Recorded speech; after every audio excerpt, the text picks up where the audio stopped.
The permissible tensile strength of M150 grade concrete is dash 15 kg per centimeter square, 150 Newton per mm square, 150 kg per centimeter square,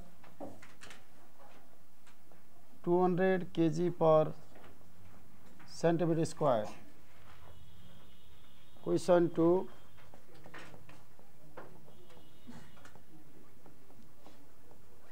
The permissible tensile strength of M300 grade concrete is dash 30 kg per centimeter square, 300 Newton per mm square,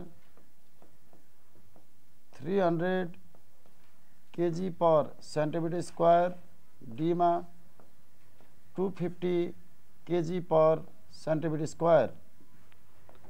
Question number 3. The compressive strength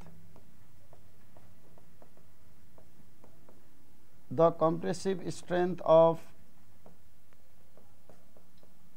M200 grade concrete is dash 20 kg per centimeter square, 200 kg per centimeter square, 200 Newton per mm square, 150 Newton per mm square, or 20 kg per centimeter square, 200 kg per centimeter square, 200 Newton per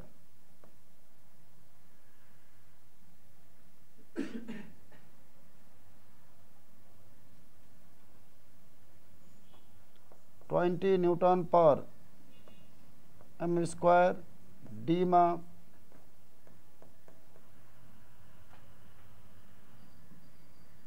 both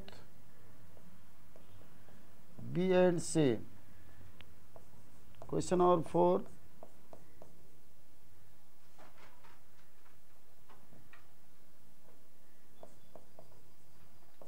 For PCC structure carrying lesser loads, tensile strength is dash times the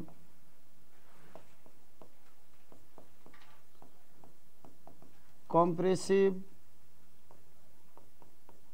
strength of concrete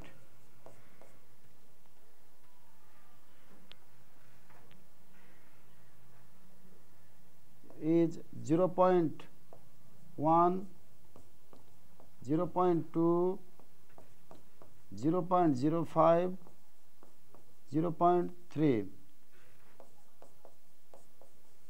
or 5%, 10%, 15%, 20%. Question number 5. In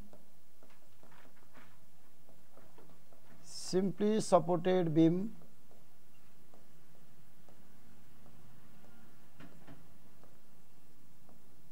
rebar are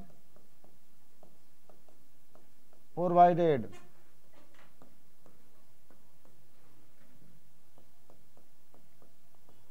A top fiber,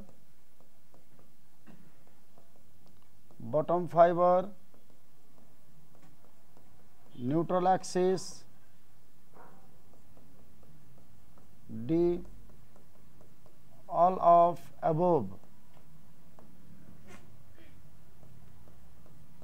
In cantilever beam,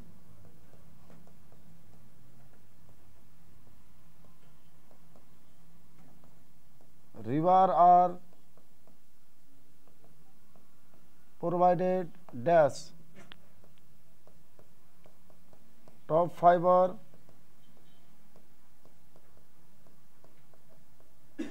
bottom fiber, neutral axis, DIMA all, or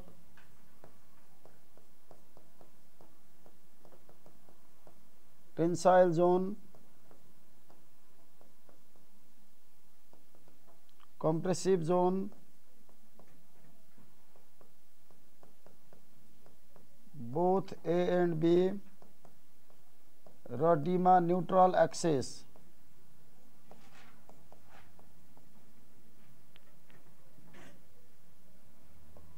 Question number 7. In fixed beam, rebar are provided. EMA top fiber only,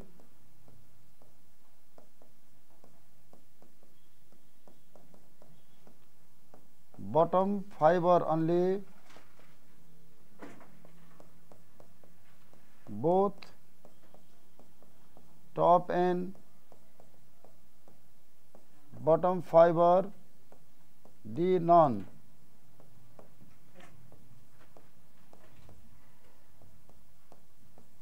In continuous beam,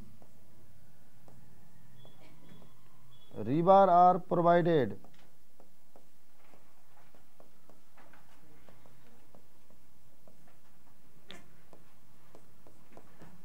Top fiber,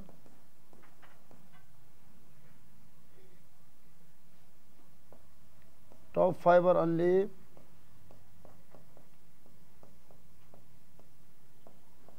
bottom fiber only, both top and bottom fiber only, D, both top and bottom fiber, D none.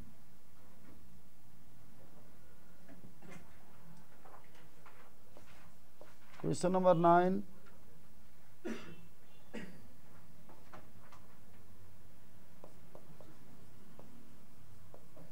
For construction of slabs, beam,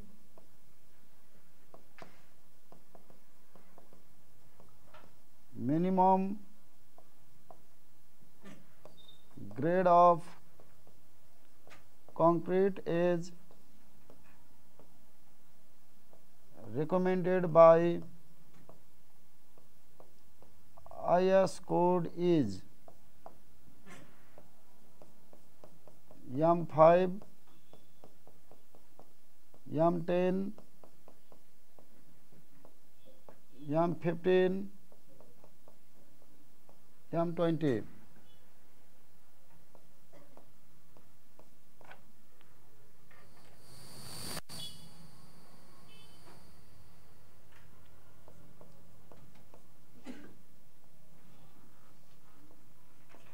Rebar are provided in reinforced beam,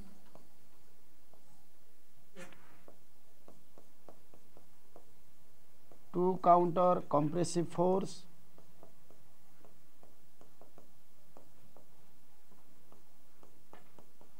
to counter tensile force,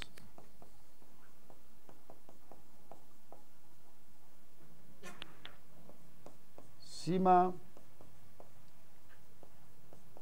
to counter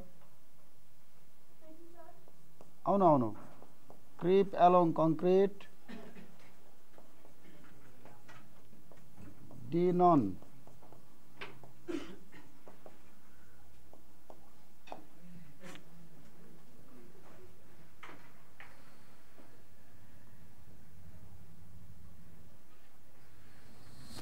तिमीले सोधेको question हैन यो कसले सोधेको ए तिमीले सोध्यो अब उतातिर पढाउनु भएन फेरि भनेर मैले यहाँ लेखाइदिएको है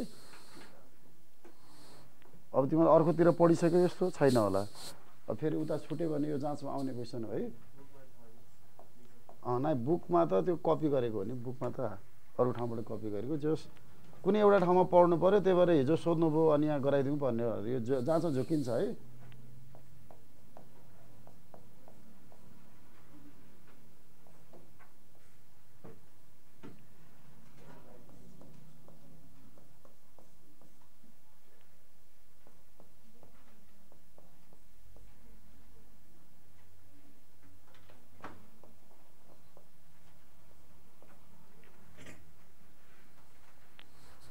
क्वेसन सार्नु अनि ट्राई गर्नु त अनि त्यसपछि हामी यसको डिस्कसनतिर जाउँ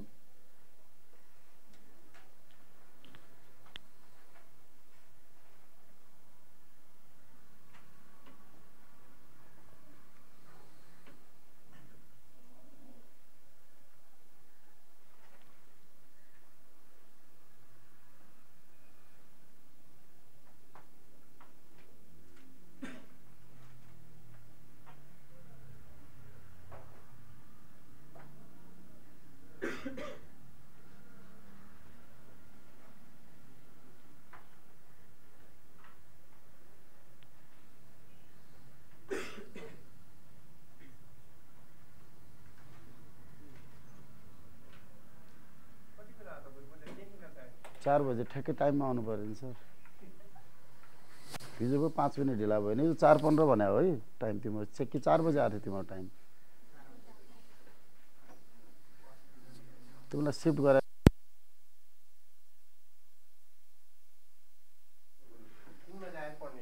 हो तिमीले ढिलो गरेन सरको चाहिँ कहिलेकाहीँ अब जाम हुन्छ नि त कहिलेकाहीँ जाम भयो भने ढिलो हुनसक्छ स्टुडेन्ट जाम हुनु भएन स्टुडेन्ट चाँडो हिँड्ने चाँडो हिँड्ने चाँडो आउने चाँडो पढ्ने फटाफट नाम निकाल्ने ठिक हो यहाँ बस्ने पढ्ने अनि सोध्ने सरहरूलाई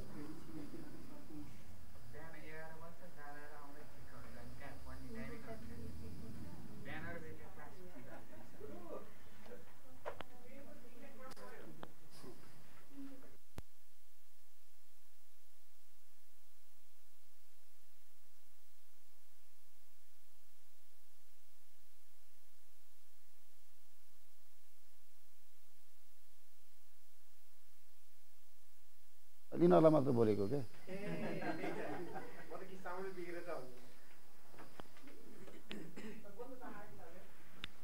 साउन्ड आइरहेको छ सर त्यही भएर 4वटा क्लास मैले त सरलाई 4वटा गराइदिनु भनेको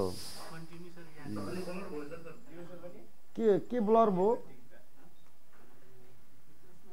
के ब्लर भयो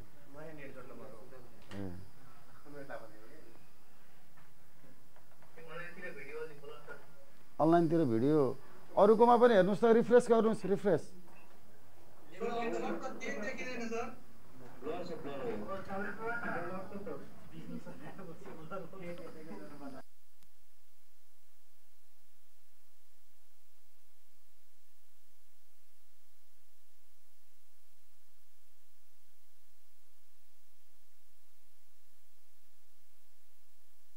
तपाईहरुलाई डिसिप्लिन भन्ने थाहा छ कि थाहा छैन नर्सरीको बच्चा हो त्यो एकजनाकोमा बाबाले आउने एकजनाकोमा नआउने भन्ने हुन्छ फेरि ल पारा अहिले म भिडियो पठाइदिउँ भर्खर मोबाइलले खिचेर ब्लर छ कि छैन भन्ने धेरै जनाको चेक गर्न भन्नु कहिलेकाहीँ नेटले पनि हुन सक्छ हजुर मसिन लेखेर अलिकति भएकै चाहिँ ब्लर आइरहेको छ छैन के गुरु ए छैन भने त हेर्नु पर्यो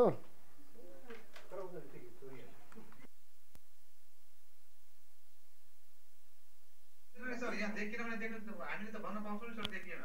ठिक छ भन्न पाइन्छ ब्लर भयो भने ब्लर भन्ने तर अब कहिलेकाहीँ नेटले पनि स्लो हुनसक्छ त्यही भएर एकचोटि कन्फर्म गरेर भन्नु होला भन्न खोजेको है ल ल सार्नु त चाँडो सार्नु यो बुझौँ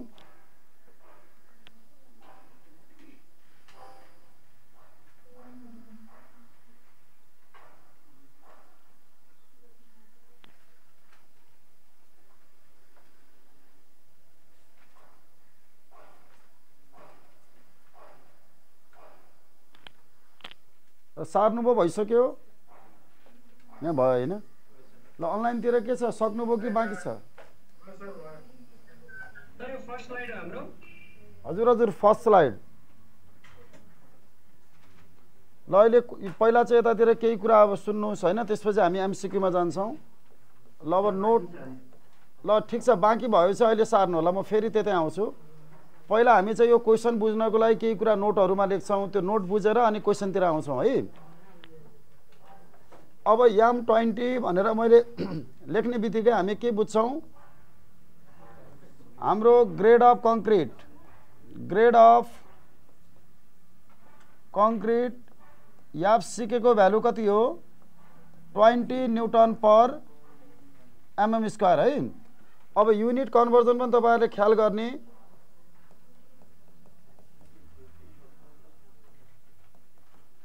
अब युनिट कन्भर्जन में तपाईहरुले 1 मिटर भनेको 1000 एमएम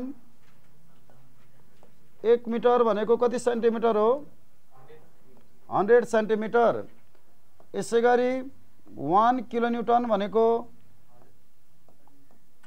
1000 न्यूटन 1 केजी भनेको कति न्यूटन हो 9.81 अथवा यसलाई सजिलोको लागि हामी के भन्छौं 10 न्यूटन क्लियर छ है अब यो अनुसार हामी चाहिँ कुनै बेला युनिट कन्भर्जन पनि गर्नुपर्ने हुन सक्छ त्यही भएर हामीले यो राखेको हो mega pascal kilo pascal giga pascal लेखाइसकेको छु किलो मेगा गिगा हिजो क्लासमा लेखाएको छ है ल अब हेर्नु यदि तपाईहरुको हेर्नु है बिस्तारै बिस्तारै हेर्दै सुन्दै जानु मानौ यसरी चाहिँ भ्यालुहरु आयो तपाईहरुको चाहिँ यामको पछाडी चाहिँ स्मलर भ्यालुहरु आयो जस्तै हेर्नु त 20 25 30 यसरी चाहिँ भ्यालु दिएको छ भने यो सबै भ्यालुहरु चाहिँ न्यूटन पर एमएम स्क्वायर छ भनेर बुझ्ने यो सबै भ्यालुहरु न्यूटन पर एमएम स्क्वायर छ भनेर बुझ्ने यो खास अर्को सब्जेक्टमा तपाईहरुले पढ्नुहुन्थ्यो त्यहाँ छुट्न सक्छ भनेर मैले यहाँ कभर गराइदिएको है खासमा अब यदि मानौ यसको पछाडी 150 यसको पछाडी 200 यसको पछाडी चाहिँ 250 यसरी यसको पछाडी 300 भनेर चाहिँ 100 भन्दा माथिको भ्यालुहरु आए मानौ तपाईहरुको यो भ्यालु भन्दा यो भ्यालु त ठुलो छ नि त यसरी भ्यालुहरु दिएको छ भने के बुझ्ने त यो भ्यालुहरु चाहिँ केजी पर सेन्टिमिटर स्क्वायरमा छ भनेर बुझ्ने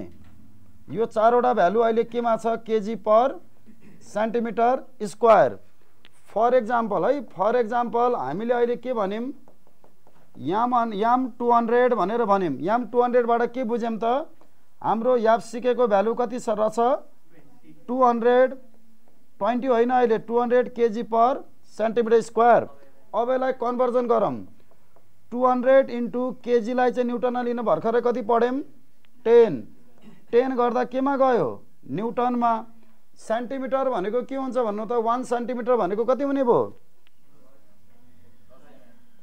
1 मिटर भनेको 100 सेन्टिमिटर 1 सेन्टिमिटर भनेको कति हुने भो 1/100 मिटर अब अहिले हामीलाई केमा चाहिएको छ न्यूटन पर एमएम स्क्वायरमा अब 1 सेन्टिमिटर भनेको कति एमएम हुने भो 10 अब 10 इन्टु 10 गर्दा कति आयो हेर्नु त यहाँबाट काटिएर बुझ्यो हैन युनिट कन्भर्जन यहाँबाट काटिएर चाहिँ माथि चाहिँ 2000 बाइ तल चाहिँ हाम्रो 100 यो दुईटा जिरो काटिएर हाम्रो चाहिँ कति आयो हेर्नु त 20 न्यूटन पर एमएम स्क्वायर यहाँबाट हामीले के बुझ्यौं त केजी पर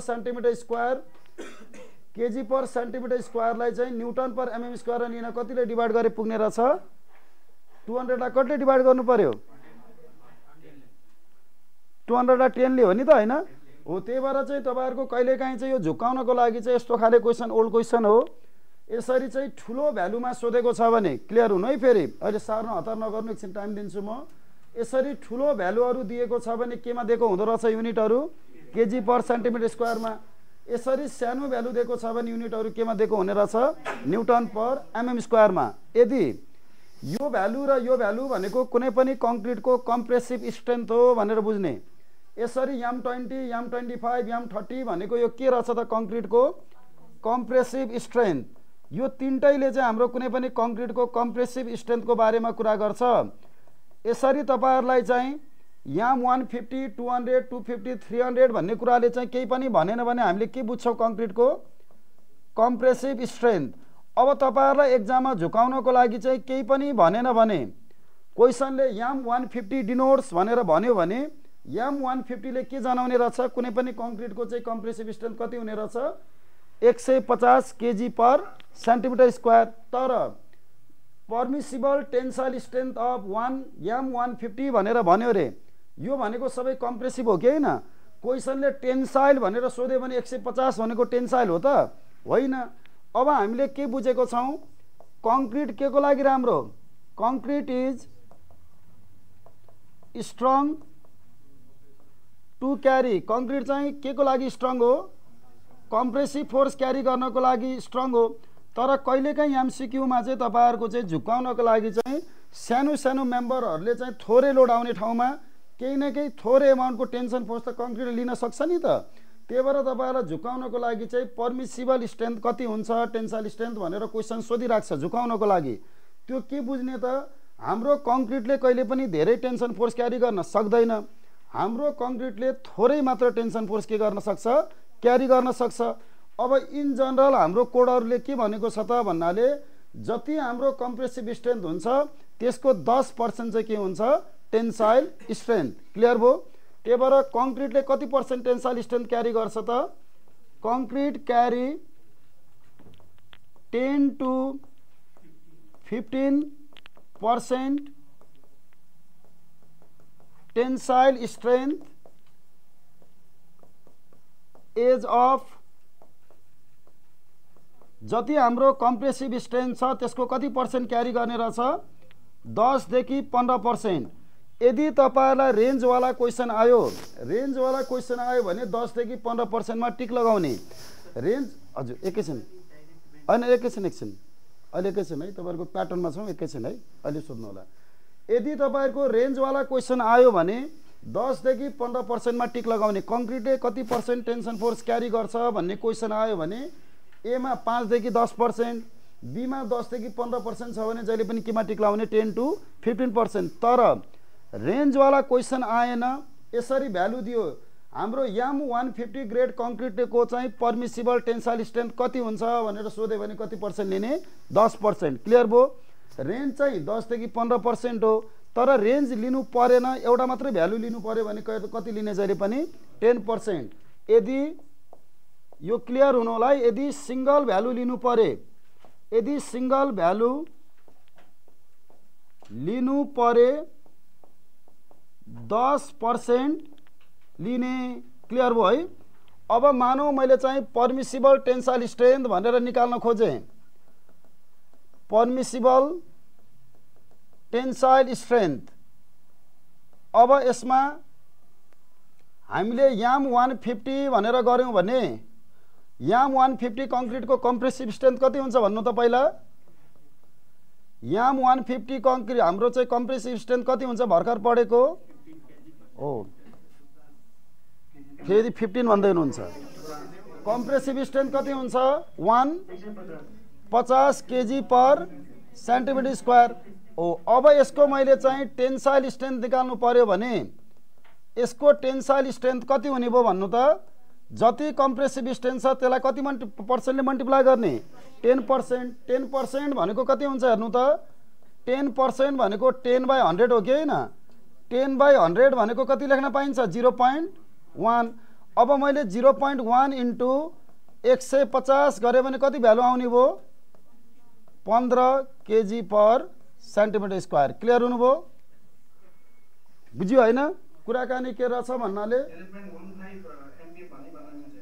त्यो एमपिए तिर नजानु अहिले, फेरि एमपिए को तिर अहिले नजाम, यति मात्रै बुझ्नु, एमपिए त कन्भर्ट गरेर आइहाल्छ हैन। त्यही भएर तपाईहरुको चाहिँ अहिलेको लागि चाहिँ तपाईहरु चाहिँ झुकिन केमा सक्नुहुन्छ त, क्वेशनले के सोधेको छ त्यो क्लियरली बुझ्नु पर्यो। क्वेशनले कम्प्रेसिभ स्ट्रेन्थ सोधेको छ भने यतातिर जानु पर्यो। क्वेशनले पर्मिसिबल टेन्साइल स्ट्रेन्थ भनेर सोध्यो भने सधैँ कङ्क्रिटले टेन्सन फोर्स क्यारी गर्नुपर्छ भन्ने जरुरी छैन, उले गर्न चाहिँ सक्छ, तर कति गर्ने रहेछ त 10 देखि 15%। रेन्ज आयो भने यो लाउने, रेन्ज आएन भने कति लिने 10%। अब मानौ मैले तपाईहरुलाई याम 250 भनेर लेखे भने यसको कति हुने भयो भन्नु त एन्सर। पर्मिसिबल टेन्साइल स्ट्रेन्थ कति हुन्छ यसको, पर्मिसिबल टेन्साइल स्ट्रेन्थ भनेको डाइरेक्ट अब तपाईहरुलाई थाहा भइसक्यो नि त कति हुने भयो, 25 kg पर सेन्टिमिटर स्क्वायर। क्लियर भयो हैन। ल अब हामी चाहिँ पर्मिसिबल टेन्साइल स्ट्रेन्थ सोधे पनि कम्प्रेसिभ स्ट्रेन्थ सोधे पनि हामी के भइसक्यौं, त्यस्तो खाले एमसीक्यू को लागि रेडी भइसक्यौं। ल एउटा पाटो एमसीक्यू सकियो, अहिले क्वेशनतिर एकैछिनमा जाउँला। अब रिबार राख्ने, position of रिबार in beam, position of रिबार in beam. अब हामीले हाम्रो कुन टाइपको बीम छ, डन्डी कहाँ राख्ने भन्ने बारेको एमसीक्यू को लागि चाहिँ यहाँ नोटहरु लेख्दै छौं। यदि मेरो बीम चाहिँ सिम्पली सपोर्टेड बीम हो भने, सिम्पली सपोर्टेड बीम। अब सिम्पली सपोर्टेड बीम भन्ने बित्तिकै हामी सबैलाई थाहा छ एकातिर के हुने, एउटा इन्डमा चाहिँ हिन्ज अथवा रोलर जे राखे पनि भो, अर्को इन्डमा के हुनु पर्यो, एउटा इन्डमा हिन्ज छ भने अर्को इन्डमा हामी जहिले पनि के राख्छौं, रोलर। यो बीमलाई हामी सिम्पली सपोर्टेड बीम भन्छौं। अब केही पनि लोड भनेन भने यसको लोड के होला, आफ्नो लोड। यसको आफ्नो लोड भनेको सेल्फ वेट हो। सेल्फ वेट भनेको जहिले पनि कुन लोड हो, युडिएल हो। किनभने यो ठाउँमा एउटा वेट लाग्ने, यो ठाउँमा एउटा लाग्ने, यो ठाउँमा एउटा लाग्ने हुन्छ त हुँदैन। यहाँबाट यहाँसम्म लाग्ने लोड के हुन्छ, बराबर हुन्छ। त्यही भएर कुनै पनि बीमको सेल्फ वेटलाई चाहिँ हामी के भन्छौं, युडिएल हो भन्छौं। कुनै पनि अब्जेक्टको चाहिँ सेल्फ वेटलाई चाहिँ के को रूपमा राख्नु पर्यो, युडिएल को। अब युडिएल कसरी लाग्छ हेर्नु त, यसरी लाग्ने हो कि हैन, हो यसरी चाहिँ लागिराखेको छ, हरेक ठाउँमा बराबर लाग्छ भने यसलाई के भन्छौं हामी, युडिएल। अब यो युडिएल लाग्ने बित्तिकै बीम हाम्रो के होला, यसरी डिफ्लेक्ट होला। क्लियर छ है। यसलाई चाहिँ के भन्छौं, तलतिर ढल्केकोलाई के भन्छौं, स्यागिङ भन्छौं। अब यो कुरालाई काउन्टर गर्नको लागि यो मेरो बीम छ भने अब हाम्रो बेन्डिङ कतातिर भएको छ हेर्नु त, टपमा भएको छ कि बटममा भएको छ, बटममा। जहाँ बेन्डिङ भएको छ त्यहाँ गएर हामी के राख्छौं, रिबार भनेर राख्छौं। यो माथिको जोन भनेको टप फाइबर हो, यो तलको जोन भनेको के हो, बटम फाइबर। त्यही भएर सिम्पली सपोर्टेड बीममा डन्डी कहाँ राख्ने भनेर सोध्यो भने सिम्पली सपोर्टेड डन्डीमा डन्डी कहाँ राख्ने, जहिले पनि बटम फाइबर। कुन जोनमा राख्ने भनेर सोध्यो भने हेर त यो माथिको जोन कुन हो, कम्प्रेसन। यो जोन कुन हो, टेन्सन। यो बिचमा आउने लेयर भनेको के हो, न्यूट्रल लेयर। त्यही भएर हाम्रो जोन सोध्यो भने टेन्साइल जोन, पोजिसन सोध्यो भने के भन्नु पर्यो, बटम फाइबर। त्यही भएर एक्जाममा कुन जोन भनेर सोध्यो भने टेन्साइल जोन, टेन्साइल जोनमा डन्डी राख्ने भनेर बुझ्ने। फाइबर कुन फाइबर भनेर सोध्यो भने कुन फाइबरमा राख्ने, बटम फाइबर। ल यो क्वेशन पनि हामी क्लियर भयौं। जतातिर बेन्डिङ हुन्छ त्यतातिर हामीले के राखेको हो, डन्डी राखेको हो। क्लियर छ है। ल अब अर्को बीममा जाम। यो चाहिँ जोन र फाइबर के को लागि हो, रिबार को प्लेसमेन्ट को लागि। हामीले रिबारलाई कहाँ राख्ने भन्ने क्वेशन आयो भने रिबार को प्लेसमेन्ट को लागि है, रिबार को प्लेसमेन्ट को लागि जोन सोध्यो भने टेन्साइल जोन, फाइबर सोध्यो भने बटम फाइबर।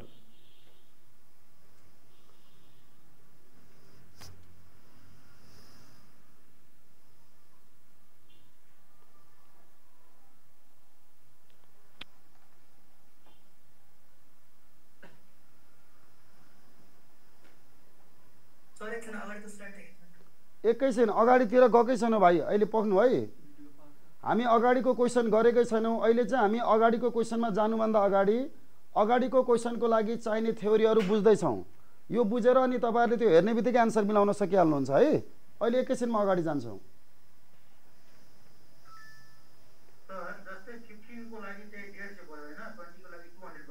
हजुर हजुर त्यसैले 5 को लागि चाहिँ 50 हुन सकिन्छ कि कसो छ त्यस्तो खाले पनि क्वेशन हुन सकिन्छ कि कसो अब हुने भइहाल्यो नि 5 को लागि बनाउन सक्दैनौँ र सकिहाल्छौँ याम 10 को लागि कति हो याम 10 को लागि 100 अनि याम 5 को लागि कति हुने भयो 50 तर याम 5 को क्वेशन एक्जाममा सोध्दैन सोध्यो भने के सोध्ने हो याम 150 कन्फ्युजन आउँछ नि यम 50 न्युटन वाला हो कि केजी वाला हो त्यसरी कन्फ्युजन आइहाल्छ नि त किनभने यम 20 को पनि त कन्फ्युजन हुन्छ हैन डिजाइन होइन न त्यही भएर क्वेसन सोध्ने मान्छेले यो 100 भन्दा माथिको मात्र सोध्छ क्या यस्तो क्वेसन बनायो भने 100 भन्दा तल आयो भने न्युटनमा 100 भन्दा माथि केजी पर सेन्टिमिटर हो त्यो पनि हो अथवा त्यो हुनुपर्छ भन्ने कुनै जरुरी छैन त्यो पनि मैले यहाँ राखेको छु तपाईहरुले अहिले हतार गर्नुभयो के तपाईहरुको सबै क्वेसनको एन्सर यहाँ छ हेर्नु एउटा के छ एकैछिन तपाईहरु अलि चाँडो हतार गर्नुभयो के तपाईहरुको जे क्वेसनको समस्या छ यो सबै यहाँ राखेको छ हेर्नु त एउटामा एउटा मात्र अप्सन छ एउटामा कतिवटा छ एउटा छ अर्कोमा कतिवटा छ दुईटा छ याम 50 भनेर आयो भने अप्सन अनुसार क्वेसन गर्नु पर्यो के अहिले म यो पढाउने बेला भनौँला हेर्नु त यतिकै दुईटा राखेको हो त होइन तपाईले जे सोधिराख्नु भएको छ त्यो कुराहरु अहिले यहाँ गर्ने बेला आउँछ है याम 50 भन्ने बेला दुईटा अप्सन मिल्ने हुँदैन क्या याम 50 भन्ने बेला एउटा मात्र अप्सन मिल्ने हुन्छ कि केजी पर सेन्टिमिटर स्क्वायर मिल्ने हुन्छ कि के मिल्ने हुन्छ न्युटन पर एमएम स्क्वायर अरु क्वेसनमा दुईटा अप्सन मिल्ने हुन पनि सक्छ दुईटा अप्सन मिल्ने भयो र 100 भन्दा बढी आयो भने केमा जानु पर्यो दुईटा अप्सनमा एउटा छान्नु पर्यो 100 भन्दा बढी आयो भने केमा छान्नु पर्यो केजी पर सेन्टिमिटर स्क्वायर दुईटै अप्सन आयो बोथ आयो भने केमा जानु पर्यो बोथमा क्लियर छ है यो अहिले क्वेसन गर्ने बेला जाउँला के अहिले यतातिर नजानु ल अब हामी ल सार्नु हजुर हजुर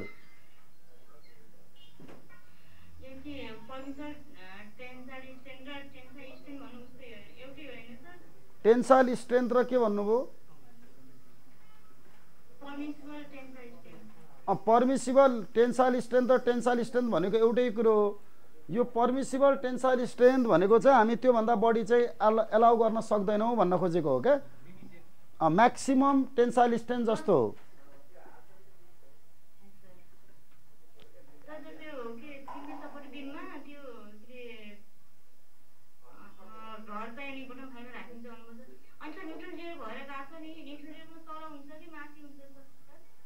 न्यूट्रल एक्सिस चाहिँ यहाँ हुन्छ हेर्नु त यो अहिले बीम छ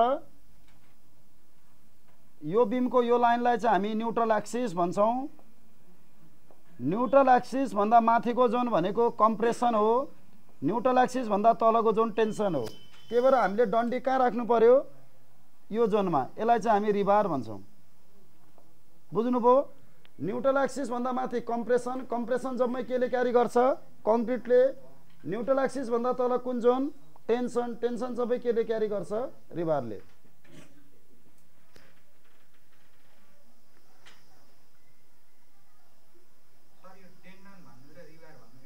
एउटै होइन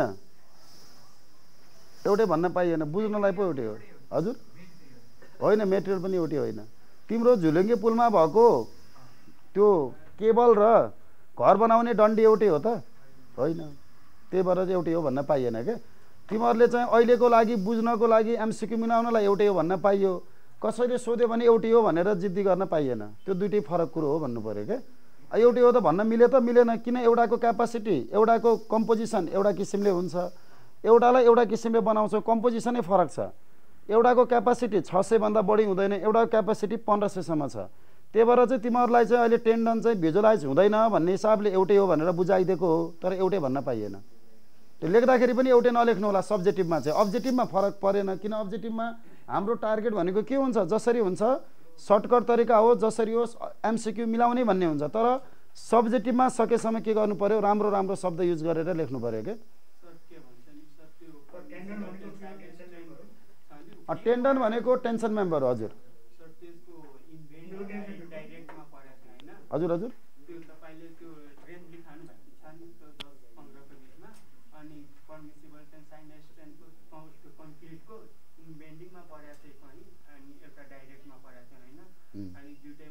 बेन्डिङ र डाइरेक्ट यस्तो हो तिम्रो बेन्डिङ र कम्प्रेसन भन्ने हो बीमको लागि के चाहियो बेन्डिङ कोलमको लागि के चाहियो कम्प्रेसन त्यस्तो हो के होइन त्यो 15 लाउने होइन तिमीहरूले त्यस्तो क्वेसन आउँदैन के आउँछ म्याक्सिमम मिनिमम हुँदैन त्यस्तो हुँदैन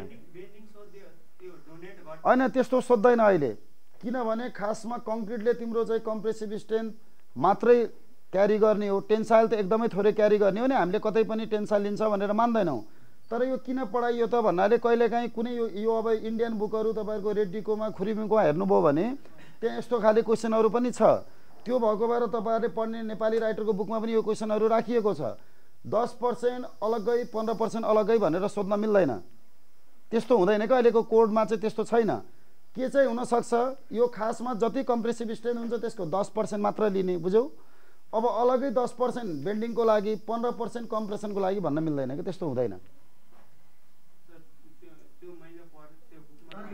त्यो पढ्यौ तर त्यस्तो अहिले आउँदैन भन्न खोजेको क्या होइन होइन त्यो भनेको होइन नि तिमीले त्यो भनेको फरक भयो यो भनेको फरक हो हजुर हजुर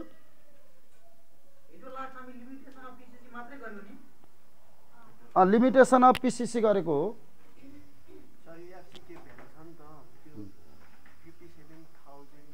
त्यो होइन 57 अहिले लिन मिल्दैन 5000 रुटन र एफसीके अहिले आउँछ पक्नु न म त्यो लेखाउँछु डिजाइन मेथडमा त्यही भएर उनले भनेको त्यो होइन है जस्तै तिम्रो चाहिँ डब्ल्युएसए मेथडमा फ्याक्टर अफ सेफ्टी भनेको फरक कुरा हो तिमीले सोध्न खोजेको कुरो के हो भन्नाले यो अहिले बिम हो यो बिममा भएको डन्डीले चाहिँ टेन्सन लिन्छ तर यहाँभित्रको भएको कङ्क्रिटले पनि त टेन्सन लिन सक्छ नि त यो कोलम हो यो कोलमभित्र भएको कङ्क्रिटले पनि त टेन्सन लिन सक्छ तर कोलम कस्तो मेम्बर हो कम्प्रेसिभ मेम्बर हो टेन्सनको कुरा आउँछ यहाँ आउँदैन तर चाहिँ बुकहरूमा चाहिँ पुरानो बुकहरूमा के राखिदिएको हुनसक्छ त कुनैमा 10% कुनैमा 15% बनाए तापनि अहिले त्यस्तो काट्न मिल्दैन भन्न खोजेको कि रेन्ज आयो भने यसरी आउँछ आएन भने जहिले पनि के सम्झिनु पर्यो 10% सम्झिने भनेको है त्यो तिम्रो चाहिँ हेरेको ठिक छ कुनै पुरानो बुकहरूमा त्यो राख्यो होला तर अहिले त्यस्तो क्वेसन बनाइदैन क्या त्यो बनाउन मिल्दैन किनभने यो चाहिँ अहिले हाम्रो धेरै एडभान्सतिर आइसकेको छ त्यही भएर यस्तो खाले क्वेसनहरू हामी सोध्दैनौँ क्या यो पनि अब पहिला सोध्ने क्वेसन भएर चाहिँ यहाँ राखेको यस्तो खाले चाहिँ सोध्छ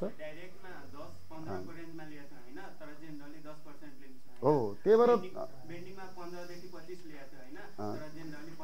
त्यत्रो हुँदैन त्यही भएर त्यो नपढ्नु भनेको है अब बेन्डिङमा चाहिँ 25% सम्म हामी चाहिँ कङ्क्रिट टेन्सन फोर्स क्यारी गर्छ भनेर मान्न पाउँदैनौँ त्यो लेख्यो होला कतैबाट ठिक छ बुकमा तर त्यसरी चाहिँ अबबाट नपढ्नु होला त्यो मिस्टेक हुन्छ क्या त्यो अनि त्यो कुरा कहाँ नलेख्ने थ्योरीमा नलेख्नु होला फेरि थ्योरीमा लेख्यो भने मार्क्स काट्न सक्छन् के चेक गर्ने मान्छेले सब्जेक्टिभमा चाहिँ हामी जे कुरा हो त्यो मात्रै लेख्छौँ एक्स्ट्रा कुरा नलेख्नु होला है ल अब 2 नम्बरमा हामी क्यान्टिलिभर बिम जाम अब हजुर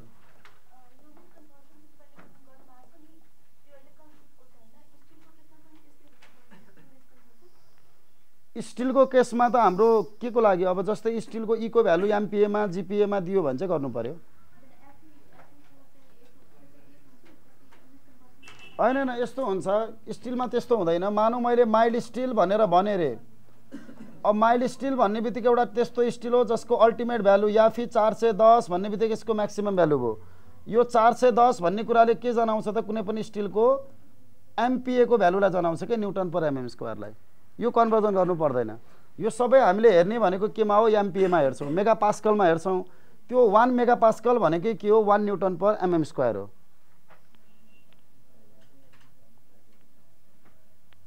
ल अब क्यान्टिलिभर बिममा के हुन्छ मेकानिजम भन्नु त एकातिर फिक्स्ड इन्ड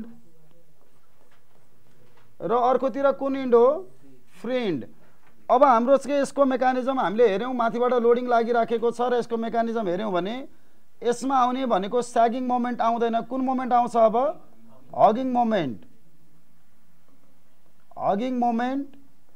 अब हगिङ मोमेन्ट आएको कारणले गर्दा अहिले चाहिँ तलतिर कम्प्रेसन आइराखेको छ फाइबरहरू भित्र जान खोजेको छ माथितिर फाइबरहरू कहाँ जान खोजेको छ यसरी बाहिरतिर जान खोजेको छ यसलाई चाहिँ हामी टप भन्छौँ टप फाइबर यसलाई चाहिँ बटम फाइबर अब बेन्डिङ हुने भनेको कुन जोनमा बटम कि टपमा त्यही भएर रिबार हामीले राख्नु पर्यो भने जोन सोध्यो भने कुन जोन रिबारको प्लेसमेन्ट जोन भन्यो भने जहिले पनि कम्प्रेसन जोन भन्दैछन् फेरि जोन सोध्यो भने जहिले पनि कुन जोनमा डन्डी राख्नु पर्यो कम्प्रेसनमा हो त होइन टेन्साइल जोन पोजिसन भनेर फाइबर सोध्यो भने कुन फाइबरमा राख्नु पर्यो टप फाइबर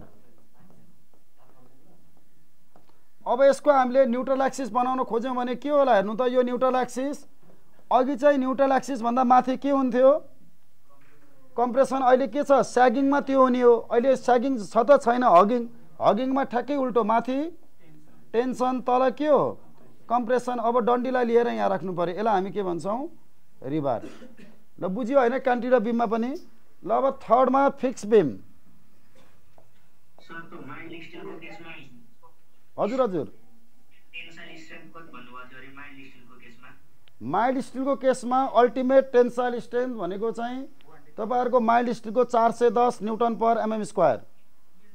सर माइल्ड स्टिलको त 250 हैन र एफई 250 लाई हैन माइल्ड स्टिल भन्ने त एचआईएसडी होला नि। फेरि तपाईहरु सोध्दै हुनुहुन्छ, त्यही भएर अहिले चाहिँ अफ टपिक सोधेर बिग्रेको कुरो यहाँ सुन्नु है। अब तपाईहरुले सोधिहाल्नु भयो, अब सोधेपछि त कपीमा पनि टिप्दै जानु होला। फेरि यो पछि आउने कुराहरु तपाईहरु धेरै चाँडो सोध्दै हुनुहुन्छ, सोध्यो भने के हुन्छ सोध्नु त ठीक भयो, तर अगाडि पछाडी सोध्यो भने तपाईहरुको नपढेकोलाई समस्या हुन्छ फेरि। अब हेर्नु स्टिलमा हामीले युज गर्ने स्टिल भनेको चाहिँ के हो, स्टिल स्ट्रक्चर है। तपाईले जुन पहिला डिप्लोमामा पढ्नु भने स्टिल स्ट्रक्चरहरु, त्यो ठाउँमा हामीले युज गरेको स्टिल भनेको सबै माइल्ड स्टिल हो। माइल्ड स्टिल भनेको जस्तै तपाईले आई सेक्सन भनेर युज गर्नुभयो, याद छ पहिला, च्यानल सेक्सन पनि युज गर्नुभयो, एंगल सेक्सन पनि युज गर्नुभयो नि त। यो सबै भनेको कस्तो स्टिलले बनेको, माइल्ड स्टिलले। यिनीहरुलाई हामीले लिएर बाहिरतिर राख्दियौ भने के लाग्छ, यसमा कोरोजन लाग्छ। यसमा क्रोमियमको युज गरेको एकदमै थोरै हुन्छ, तर हाम्रो घरहरुमा भएको प्लेट भनेको स्टेनलेस स्टिल हो। हाम्रो घरको प्लेटमा कोरोजन लाग्छ त, खिया लाग्छ, हाम्रो प्लेट घरको लाग्दैन। बाहिर घाममा राख्यौं भने घरमा भात खाने प्लेट चाहिँ खिया लाग्दैन, तर स्टिलको कुनै टुक्रालाई बाहिर राख्यो भने खिया किन लाग्छ, दुईटा फरक टाइपको स्टिल हो। एउटामा क्रोमियमको मात्र युज गरेको हुन्छ, अर्कोमा गरेको हुँदैन। त्यही भएर स्टिल स्ट्रक्चरमा चाहिँ हामी चाहिँ कुनै पनि स्टिललाई चाहिँ डिनोट गर्नु पर्यो भने त्यसलाई के भन्छौं, माइल्ड स्टिल। जस्तै तपाईले क्याफेहरु देख्नुहुन्छ, फ्याक्ट्रीहरु देख्नुहुन्छ, त्यहाँ बनेको मटेरियल जुन स्टिलको छ त्यो केले बनाइएको हुन्छ, माइल्ड स्टिलले। अब माइल्ड स्टिलको ग्रेड हुन्छ, ग्रेड भनेको यसको प्रोपर्टिज। अब स्टिल भन्ने बित्तिकै यसको म्याक्सिमम र मिनिमम दुईटा भ्यालु होला। अब यो माइल्ड स्टिलको ग्रेड हेर्नु भने दुईटा ग्रेड हुन्छ है यसको। एउटा भनेको यसको म्याक्सिमम भ्यालु, जसलाई चाहिँ हामी के भन्छौं याफ्यू। याफ्यू भनेको ultimate tensile strength, ultimate tensile strength of plate, स्टिलको प्लेट है। हाम्रो अल्टिमेट टेन्साइल स्ट्रेन्थ अफ स्टिलको प्लेट भनेको 410 न्युटन पर एमएम स्क्वायर, अथवा तपाईहरुले यसलाई छोटकरीमा याफी 200 याफी 410 भनेर पहिला पढेर आउनु भयो यो। अब यसै गरी यो माइल्ड स्टिलको मिनिमम भ्यालु पनि हुन्छ। यो म्याक्सिमम भ्यालु हुने भनेको प्लास्टिक जोनमा, यसको मिनिमम भ्यालु हुने भनेको कुन जोनमा, इलास्टिक जोनमा। यसलाई चाहिँ हामी के भन्छौं, यील्ड 130 होइन, फेरि यील्ड टेन्साइल, तपाईले आरसीसी को कुरा भनिराख्नु भएको छ के, yield tensile strength of still plate. अब यसको भ्यालु हामीले हेर्यौं भने कति हुन्छ भन्नु त, 250 न्युटन पर एमएम स्क्वायर। यसलाई हामीले चाहिँ छोटकरीमा सर्टकटमा लेख्नु पर्यो भने के लेख्छौं, क्यापिटल ई 250। क्यापिटल ई भन्ने शब्दले के जनाउने रहेछ, क्यापिटल ई भन्ने शब्दले याफई भन्ने जनाउने छ, क्यापिटल याफी भन्ने शब्दले के जनाउँछ, याफ्यू। क्लियर भयो। अब यति कुरा भयो भने यो के को कुरा हो, स्टिलको। क्लियर छ है। अब आरसीसी मा जाम। अघि स्टिल र आरसीसी मा हजुर हजुर क्वेशन सोध्नुस् त।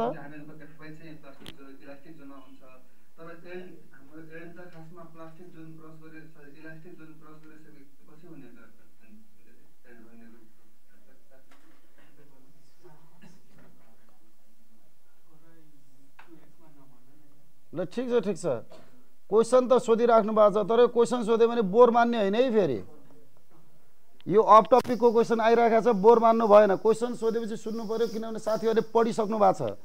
नपढेको मान्छेलाई कन्फ्युजन हुन्छ, हुँदैन, नपढेसम्म कन्फ्युजन हुँदैन नि।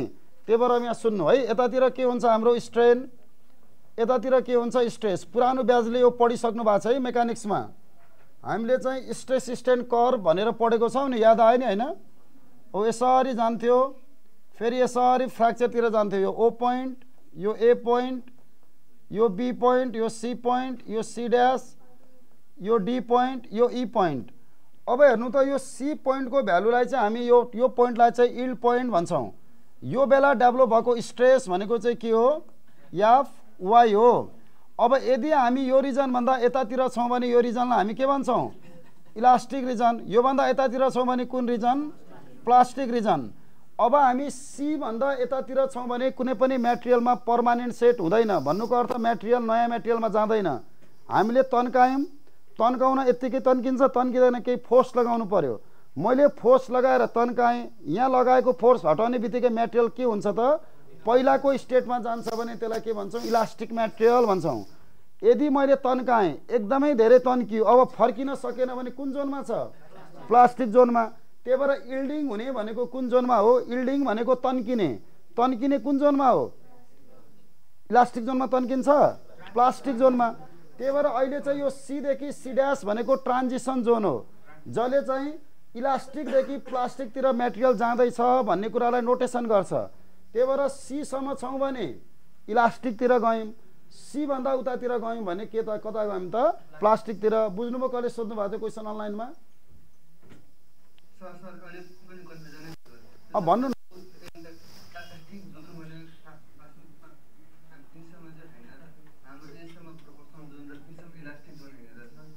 होइन त्यस्तो होइन। यहाँ हेर्नु, तपाईँ पुरानो ब्याज हो कि नयाँ ब्याज हो? तपाईँ नयाँ भर्ना हुनुभयो जस्तो लाग्यो। यहाँ हेर्नु है, यो ओ तपाईँहरूलाई पढाएको छैन कि? ठिकै छ, त्यही भएर कन्फ्युजन हुनुभयो हो। यहाँ हेर्नु, यो ओदेखि ए भनेको ठिकै छ है, ल सुनिहाल्नु। ओदेखि ए भनेको कुन रिजन हो? Linear reason. लिनियर रिजनमा चाहिँ stress is directly proportional to strain. यो त्यस्तो रिजन हो जहाँ चाहिँ हुक्स ल के हुन्छ? भ्यालिड। अरू रिजनमा हुँदैन। यो रिजनमा मात्रै हुक्स ल इज के हुन्छ? भ्यालिड। यो रिजनलाई हामी के भन्छौँ? प्रोपोर्सनालिटी लिमिट भनेर भन्छौँ। क्लियर छ है? उहाँले सोधेको क्वेसनको एन्सर आउँदैछ। त्यही भएर ओदेखि ए भनेको त्यस्तो रिजन हो जहाँ हाम्रो लाइनको चाहिँ इक्वेसन हामीले लेख्यौँ भने Y is equal to M X हुन्छ। एक्सको पावर कति छ? 1 छ। त्यही भएर यसलाई चाहिँ हामीले लिनियर भनेर भनेको। जति एमाउन्टले चाहिँ स्ट्रेस लगाइराखेको छौँ त्यही अनुसार स्ट्रेन के भइराखेको छ? चेन्ज भइराखेको छ भनेको, डाइरेक्टली प्रोपोर्सनल। अब हामी एदेखि बीमा गयौँ भने एक्चुअलमा यसलाई हेऱ्यौँ भने यो रिजन लिनियर हुँदैन। यो कस्तो रिजन हो? Non linear. तर यसमा एकदमै थोरै चेन्ज हुन्छ। जस्तै हामीले चाहिँ 1 न्युटन पर एमएम स्क्वायरको स्ट्रेस लगायौँ, आउनुपर्ने 0.002 थियो भने 2 को नजिक आयो अथवा 2 को अलिकति बढी आयो भने त्यो 2 सँग बराबर हो नि त। यसमा एकदमै थोरै चेन्ज स्ट्रेनमा हुने कारणले गर्दा हामीले आफ्नो सजिलोको लागि यो रिजनलाई के मान्छौँ त? स्मल चेन्जलाई नेग्लेक्ट गरेर कुन रिजन मानेर काम गर्छौँ? लिनियर रिजन, इलास्टिक होइन। सुरुमा एदेखि बी कस्तो रिजन हो? Non linear. यसमा एकदमै सानो चेन्ज हुन्छ। त्यो सानो चेन्जलाई त हामीले नेग्लेक्ट गर्न पायौँ नि त। यो सानो चेन्ज नेग्लेक्ट गर्न पाउने बित्तिकै कुन रिजनको रूपमा काम गर्छ? यसले लिनियर। अब हेर्नु त ओदेखि बी भनेको जम्मै कुन रिजन भयो? लिनियर रिजन भयो। लिनियर रिजनमा चाहिँ stress is directly proportional to के हुन्छ? स्ट्रेन। अब यो बेला आउने लिमिटलाई हामी के भन्छौँ? Elastic limit. अब तपाईँले यहाँ भएको हामी चाहिँ पुग्न सक्ने भनेको यहाँसम्म हो। सुन्नु है, हामी यहाँ बसेको छौँ भने पुग्न सक्ने यहाँ हो। तर कुनै पनि वस्तुलाई डिजाइन गर्नु पर्यो। अब डिजाइन गर्ने बेला यो कुराहरू आउँछ आज। अब हामीले कुनै पनि स्ट्रक्चर डिजाइन गर्नु पर्यो भने सबै पोइन्टमा हामी सीसम्मै पुग्नुपर्छ भन्ने जरुरी छ? छैन। कुनै यहाँ पुगे, कुनै यहाँ पुगे, कुनै यहाँ पुगे भने हामीले चाहिँ ऱ्यान्डम भ्यालु त लिँदैनौँ नि त।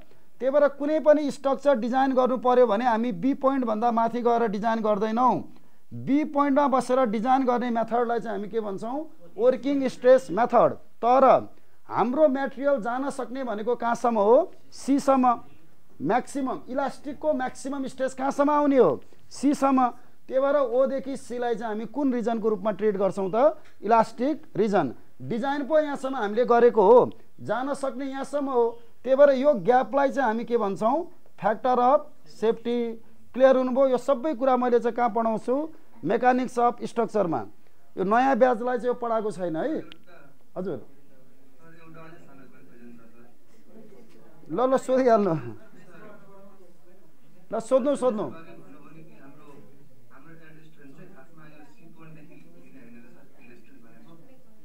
इल्ड स्ट्रेन्थ भनेको तपाईँको सुरु हुने यो ठाउँबाट मात्र हो बल्ल हो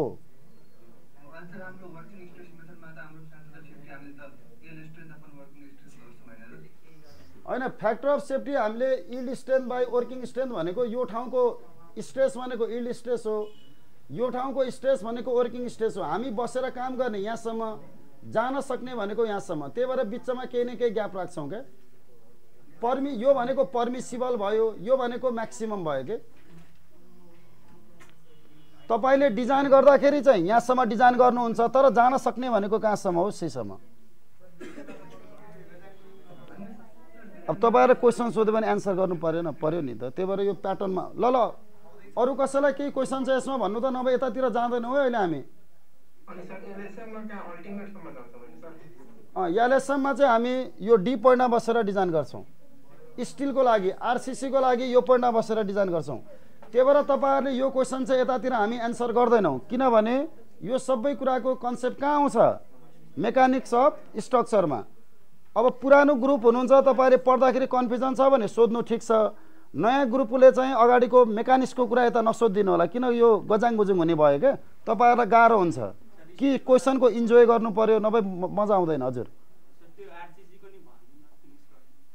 एकछिन पखन भन्दैछु हतार गर्नु भएन तिमीहरूले क्वेशन जति सोधे पनि समस्या भएन तर क्वेशन सोधेपछि तिमीहरूले चाहिँ इन्ट्रेस्ट दिएर साथीहरुको क्वेशन सुन्नु पर्यो यो काम लाग्ने कुरा हो काम नलाग्ने कुरा सोधेको छैनन् तर के भयो प्याटर्न भएन के अगाडि पछाडी भएपछि एउटा पढिराखेका छौं अर्को आयो हैन त्यही भएर तिमीहरूलाई चाहिँ बोर लाग्नु भएन मलाई त केही समस्या छैन जति क्वेशन सोधे पनि समस्या भएन क्लियर भयो ल अब यतातिर नजाउँ है अहिले यो पछाडी अब नयाँ ब्याज हुनुहुन्छ तपाई भने मेकानिक्सतिर यसलाई डिटेलमा हेरौँला है ल अब आरसीसी को पनि लेखिहालौं तपाईहरुको कन्फ्युजन छ आरसीसी मा हाम्रो बारहरु भनेको दुईटा किसिमको बार हुन्छ एउटा प्लेन रिबार और माइल्ड स्टील र अर्को भनेको चाहिँ डिफर्म रिबार भनेर हुन्छ है हाम्रो आरसीसी मा चाहिँ हामीले रिबारलाई क्लासिफाई गर्नु पर्यो भने हामीसँग दुईटा किसिमको डन्डीलाई चाहिँ कोडले क्लासिफाई गरेको छ एउटा उले प्लेन बार भन्छ एउटा के भन्छ डिफर्म बार प्लेन बार भनेको स्ट्रेट बारहरु जसको ग्रेड जलाई चाहिँ हामीले अर्कोमा चाहिँ सर्टकटमा के भन्न पायौं माइल्ड स्टील अब तपाईहरुसँग अहिले स्टील भनेर टपिक छ सब इन्जिनियरमा सिलेबसमा छैन तपाईहरुसँग के छ आरसीसी त्यही भएर प्लेन बारको ठाउँमा कहिलेकाहीँ माइल्ड स्टील भनेर सोधे भने के को कुरा बुझ्नु पर्यो स्टील के आरसीसी आरसीसी बुझ्नु पर्यो होइन भने माइल्ड स्टील के को हो त स्टीलको हो यसको चाहिँ खास नाम के हो प्लेन रिबार हो भने बुझ्ने माइल्ड स्टील भन्दा पनि हामीले के भनेर बुझ्नु पर्छ प्लेन रिबार अब यो यस्तो रिबार हो जसको चाहिँ यील्ड भ्यालु यसको चाहिँ हाम्रो यील्ड भ्यालु चाहिँ कति हुन्छ 250 या फिर 250 अब यो 250 केमा हुन्छ न्यूटन पर एमएम स्क्वायर अब डिफर्म बार भनेको चाहिँ हाम्रो या फिर 400 और हायर ग्रेड रिबार 415 अथवा हायर ग्रेड को रिबारलाई हामी डिफर्म बार भन्छौं और हायर ग्रेड रिबार अब यसमा तपाईहरुले सुनेको मार्केटमा पञ्चकन्याको टीएमटी डन्डी भनेर सुन्नु भएको छ नि त टीएमटी भनेको थर्मो मेकानिकली ट्रिएटेड रिबार जसको ग्रेड जहिले पनि कति हुन्छ 500 एउटा तपाईले टर भनेर सुन्नु भएको छ यो चाहिँ अब तपाईको बाहिरको ओड हो यसलाई टोर्सिनियम स्टील पनि भन्छौं सर्टकटमा यसको ग्रेड भनेको चाहिँ याफी 415 अर्को भनेको चाहिँ याचवाईएसटी भनेर हुन्छ त्यो पछि आउँछ के कि अहिले नै पछि यो प्याटर्नमा आउँछ तिमीहरु अगाडि सोधेर पो बिग्रिराखेको छ यो त प्याटर्नमा आउने हेर त यो सबै प्याटर्नमा आइराखेको छ कि छैन प्याटर्नमा गयो भने सजिलो हुन्छ तिमीहरुले हपाजट सोध्यो भने फेरि यो मिल्दैन कुरो टीएमटी भनेको चाहिन्छ भने लेख्दै जानु त्यहाँ यो पछि प्याटर्नमा आउँछ नभए है टीएमटी भनेको क्वेशन सोध्नुहुन्छ फेरि प्याटर्नमा अहिले त सुनिहाल्नु फेरि ठिकै छ फेरि क्वेशन भनेन नि सरले आन्सर भन्नु भएन भन्छु फेरि तिमीहरूले जे सोधे पनि आन्सर त मैले भनिहाल्छु, समस्या भएन। मेन कुरा तिमीहरूलाई धेरै यहाँ भन्नु भएन, तिमीहरूको लेभलमा जति चाहिन्छ त्योभन्दा मैले बढी दिएर काम छैन। तिमीहरूलाई चाहिँ मैले 5औं लेभल अनुसार पढाउनु पर्यो, अब 7औंलाई 7औं अनुसार पढाउनु पर्छ कि त फरक हुन्छ है। त्यही भएर तिमीहरूले चाहिँ जे कुरा चाहिने हो त्योभन्दा अनावश्यक कुरा नसोध्नु, त्यो किन अहिले हामीलाई चाहिँ लोड बढी हुन्छ, तिमीलाई तनाव हुन्छ, कति रहेछ कोर्स भन्ने हुन्छ नि त। त्यही भएर सठिक पढ्ने, मिठो पढ्नु पर्यो है। ल हेर्नु, टिएमटी भनेको ल ठिकै छ। टिएमटी भनेको थर्मोमेकानिकली ट्रिएटेड रिबार हो। एचओएसटी भनेको हाई इल्ड स्ट्रेन्थ डिफर्म रिबार, हाई इल्ड स्ट्रेन्थ डिफर्म रिबार, जसको ग्रेड चाहिँ याफी 415 पनि हुनसक्छ अथवा याफी 500 पनि हुनसक्छ। बुझ्यो होइन? अब त्यही भएर एक्जाममा माइल्ड स्टिलको ग्रेड कति हुन्छ भनेर क्वेसन सोध्यो भने केमा टिक लगाउनु पर्यो? 250। किन हामीसँग स्टिल सिलेबसमा छैन, तर क्वेसनले कुनै पनि स्टिल स्ट्रक्चरमा माइल्ड स्टिलको ग्रेड कति हुन्छ भनेर सोध्यो भने एन्सर हुन्छ? हुँदैन। स्टिल स्ट्रक्चरको कुरा गरेको छ भने कतिमा टिक लगाउनु पर्यो? 410 मा। अल्टिमेट भ्यालु सोध्यो भने 410, इल्ड भ्यालु सोध्यो भने 250। ल अगाडि बढौँ है। अब 3 नम्बर फिक्स बिम। अब फिक्स बिम भनेको चाहिँ एउटा त्यस्तो बिम जसमा दुईटै इन्ड चाहिँ फिक्स्ड इन्ड भएको, यता पनि फिक्स्ड इन्ड र यतातिर पनि फिक्स्ड इन्ड भएको बिमलाई चाहिँ हामी फिक्स्ड बिम भनेर भन्छौँ। अब यसमा दुईटा मोमेन्ट आउँछ, एउटा नेगेटिभ बेन्डिङ मोमेन्ट र positive bending moment. Positive bending moment भनेको हामीले पढेको के हो? स्यागिङ हो। स्यागिङको लागि डन्डी कहाँ राख्ने? स्यागिङमा रिबार कहाँ राखिन्छ? बटममा हो। बुझिसक्नुभयो कुरा? यतिको कुरा बुझ्नु पर्यो। नेगेटिभ बेन्डिङ मोमेन्ट भनेको कुन मोमेन्ट हो? हगिङ। हगिङमा क्यान्टिलिभरमा कहाँ राख्यौँ डन्डी? टपमा। त्यही भएर फिक्स बिम भनेको त्यस्तो बिम हो जहाँ हाम्रो डन्डी कहाँ पनि चाहियो? टपमा पनि चाहियो, बटममा पनि चाहियो। टपमा किन चाहियो? नेगेटिभ मोमेन्टको लागि। बटममा किन चाहियो? पोजिटिभको लागि। त्यही भएर हामीले चाहिँ फिक्स बिममा दुईटै जोनमा डन्डी राख्छौँ, यहाँ पनि राख्छौँ, यहाँ पनि राख्छौँ। तल राखेको भनेको टेन्सनको डन्डी हो, टेन्सन रिबार। माथि राखेको डन्डी भनेको के हो? कम्प्रेसन रिबार।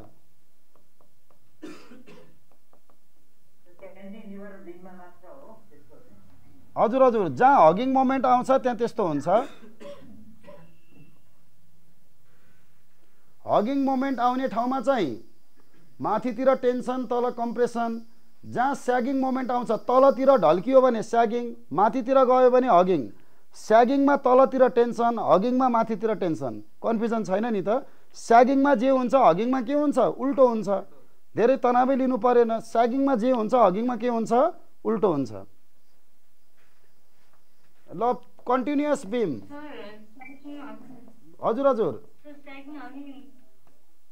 हजुर स्यागिङ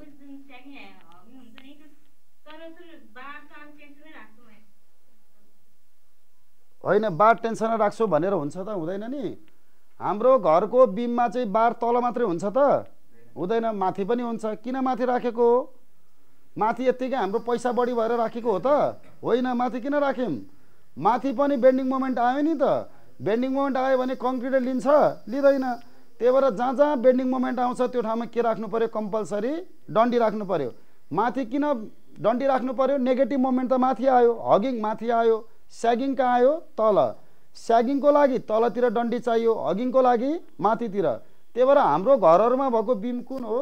फिक्स बिम हो। त्यही भएर घर बनाउने बेला हेर्नुभयो भने माथि पनि डन्डी, तल पनि डन्डी किन राखिन्छ त? बेन्डिङ मोमेन्टलाई काउन्टर गर्नको लागि। क्लियर छ है? अब कन्टिन्युअस बिम।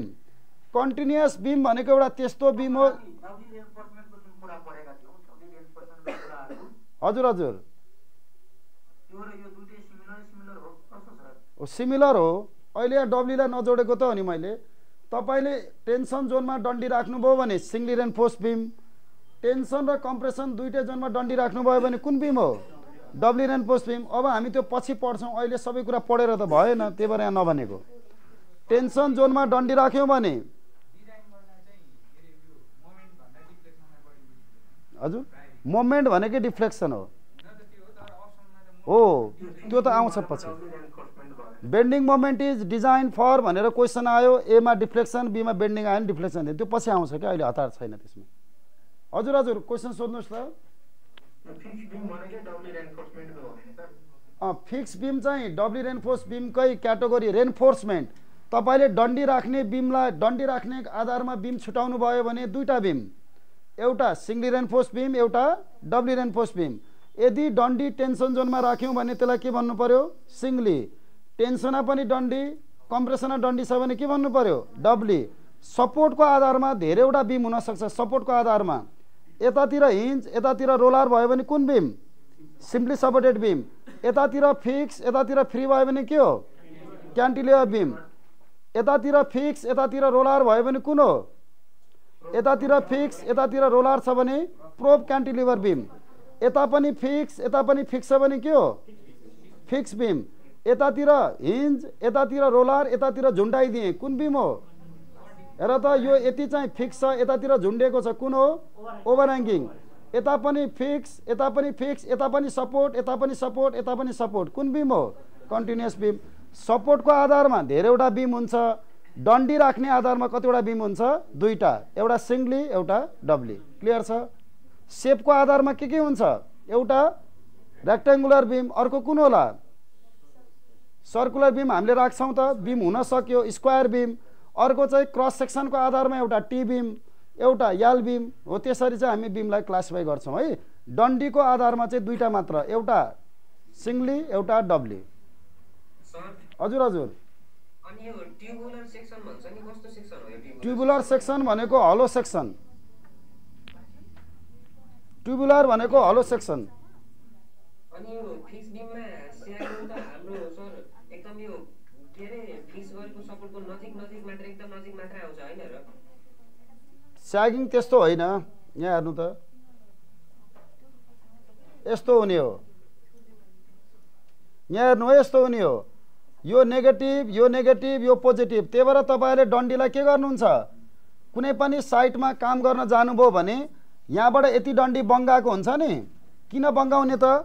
जहाँसम्म नेगेटिभ मोमेन्ट आउँछ त्यहाँसम्म डन्डी बङ्गाउँछौँ। तलको डन्डी सिधा राखेको हुन्छ, तल बङ्गाउँछ, बङ्गाउँदा। त्यही भएर स्यागिङको लागि जम्मै राख्नु पर्यो, हगिङको लागि यति मात्रै टुक्रा राख्ने के।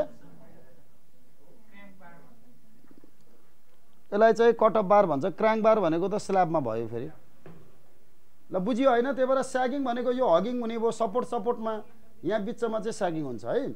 ल अब कन्टिन्युअस बीममा जाउँ। कन्टिन्युअस बीममा अहिले यतातिर पनि फिक्स, यतातिर पनि फिक्स, यतातिर मैले हिन्ज बनाएँ।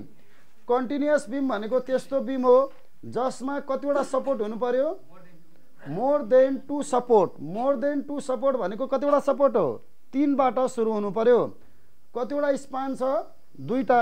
दुईटा स्पान र मोर देन टू सपोर्ट छ भने त्यसलाई कन्टिन्युअस बीम भन्छौँ।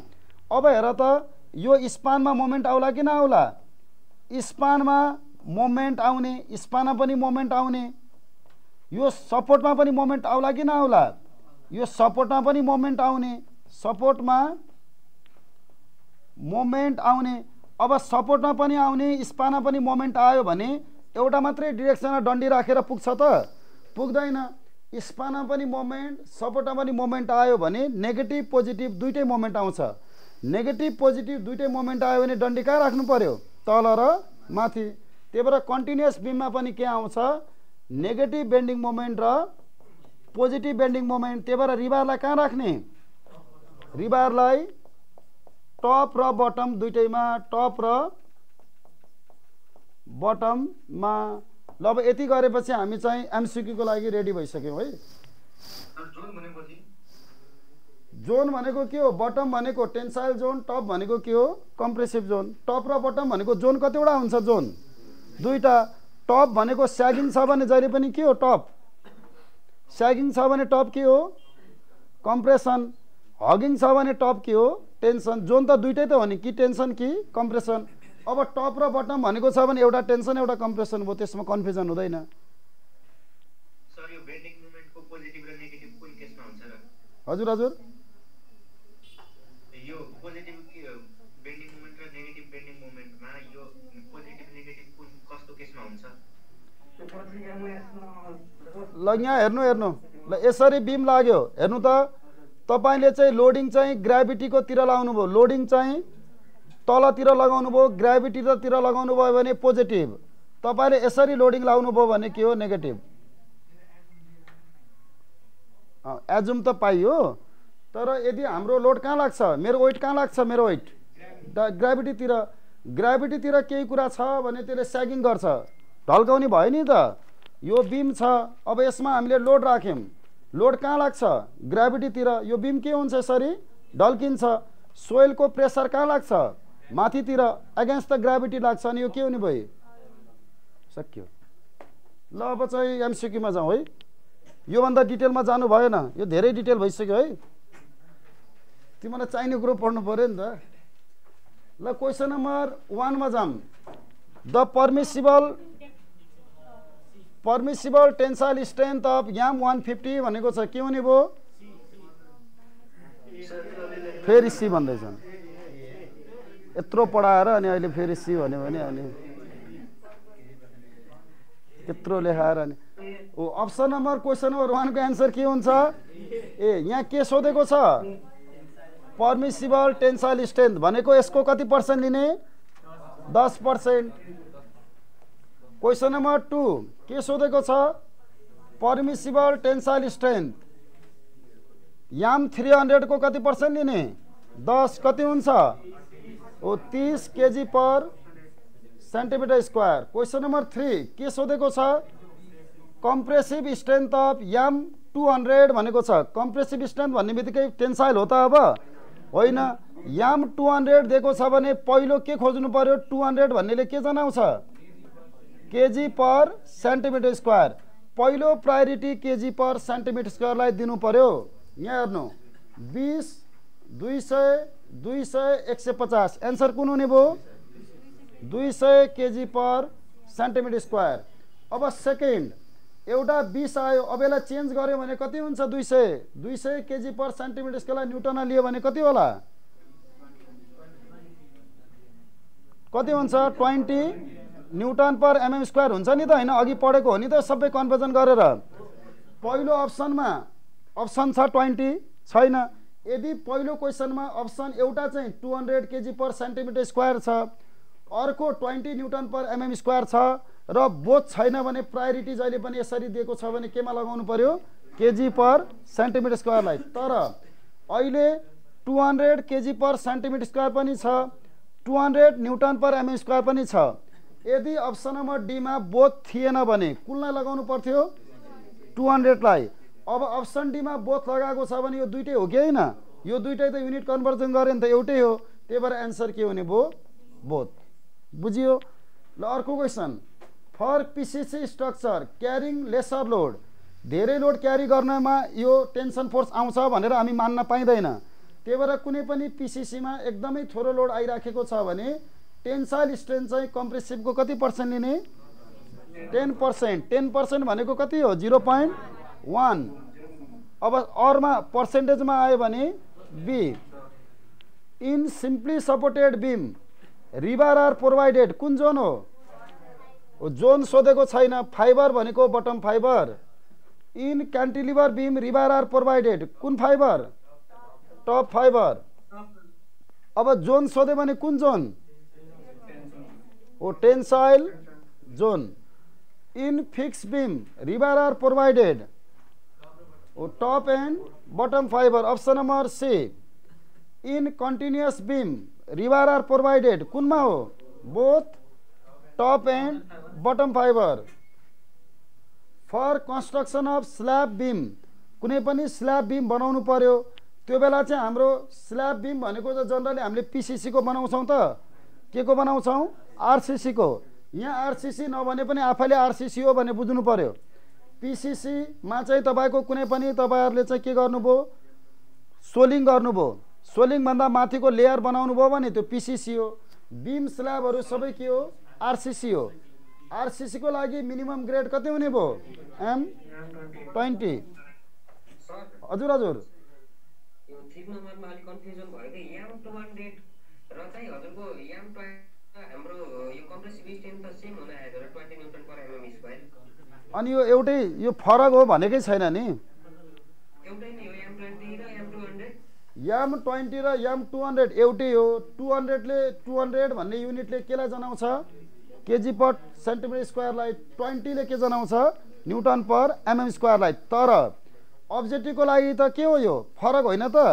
कुराकानी पो एउटै हो। अब्जेक्टिभमा M200 दिएको छ र मानौ यो अप्सन पनि दिएको छ, यो अप्सन पनि दिएको छ, डीमा बोध दिएन रे। अब तपाईहरु यो लगायो भने मार्क्स आउँछ? आउँदैन। त्यो बेला यो लगाउनु पर्यो भनेको। जस्तै अहिले माथिको क्वेशनमा त 20 न्युटन छैन, समस्या भएन, डाइरेक्ट एन्सर के भयो? 200 भयो। तर यो क्वेशनमा मैले डीमा बोथ हटाइदिएको भए एन्सर के लाउनु पर्थ्यो? 200। अब यो दुईटै एउटै कुरो हो, दुईटै एउटै कुरो भएको भएर चाहिँ एन्सरमा बोथ दिएको छ भने के लाउनु पर्यो? बोथ। भनेको युनिट कन्भर्जन गरेको त नि, कुराकानी के हो? एउटै हो। एउटाको युनिट केजी पर सेन्टिमिटर स्क्वायरमा, एउटाको युनिट केमा हो? न्युटन पर एमएम स्क्वायरमा। क्वेशन नम्बर 10, रिभर are provided in reinforce beam. Reinforce beam भन्ने बित्तिकै के बुझ्नु पर्यो? रेनफोर्स भनेको के बुझ्नु पर्यो? ओ रेनफोर्स भनेको आरसीसी भनेर बुझ्ने। रेनफोर्स भनेको आरसीसी। आरसीसी बीममा रिबार किन राख्छौं? ओ टु काउन्टर के को लागि हो? Tensile force. ल अब अगाडि बढौं है। ल यति गरे पुग्छ। हजुर हजुर।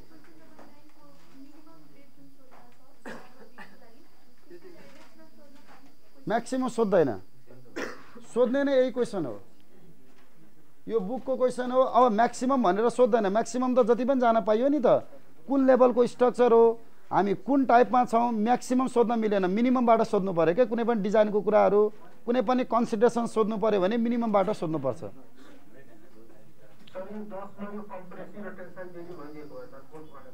बोथ भनेको भए बोथमा लाउन पाइयो। किन हाम्रो डन्डीले कम्प्रेसन लिँदैन भन्न पाइन्छ त? पाइँदैन। डन्डीले कम्प्रेसन फोर्स पनि लिन्छ। तर बोथ आयो भने बोथ लाउने। यस्तो खाले क्वेशनमा बोथ दिँदैन। सकेसम्म के दिन्छ? अलग अलग दिन्छ है। हजुर हजुर।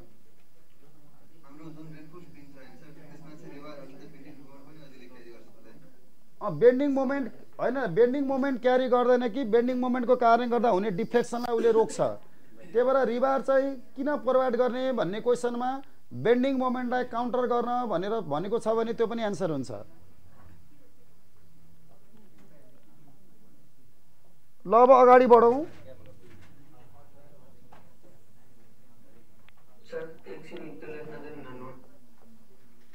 कुन नोट लेख्न बाँकी छ? यो ल स्क्रिनशट गरिहाल्नु त। अघि किन लेख्नु भएन? ढिलो भयो कि हो? ल फटाफट गर्नु। हामी धेरै पछाडि बसिसक्यौँ, टाइम लस भयो नि त।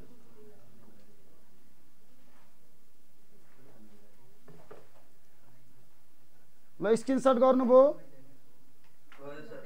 ल सार्नु होला अहिले। हजुर हजुर।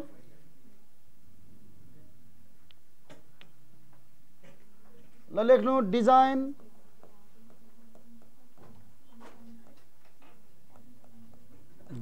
Method in RCC structure.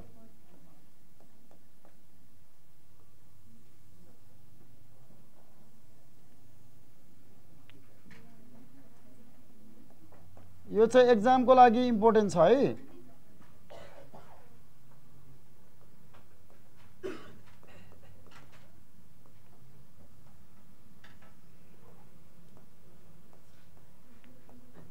Describe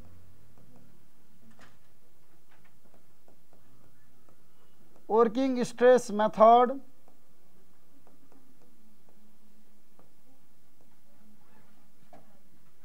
along with concept, assumption and limitation. Question number 2,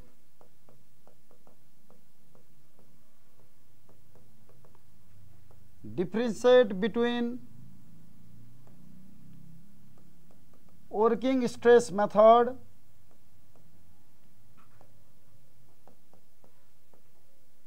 and limit state method.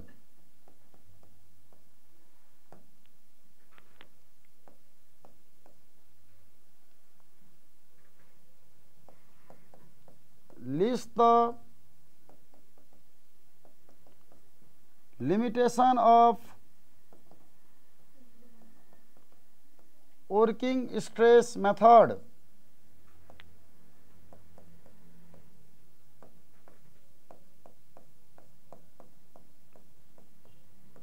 Describe with concept, comma, assumption,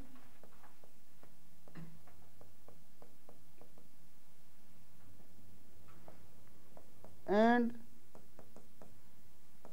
limitation about limit state method.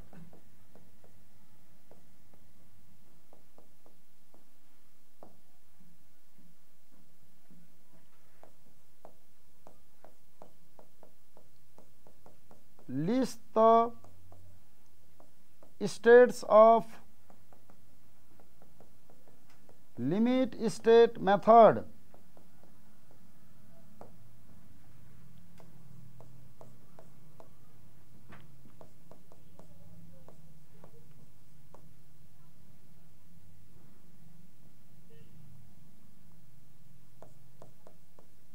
List the हजुर हजुर होइन, स्टेट भनेको एजम्सन होइन, limit state of collapse, limit state of serviceability. Limit state मेथडको स्टेटहरू हो, दुईटा state हुन्छ, त्यो बारेमा पछि पढ्छौँ पढ्ने बेला। लिस्ट द मेथड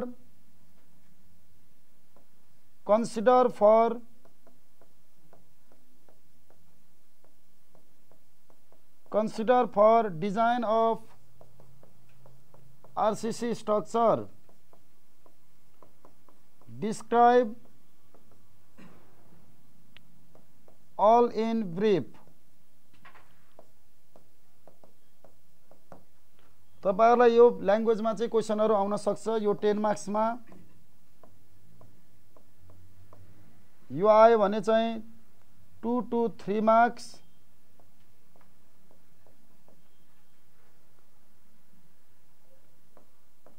यो 5 मार्क्स।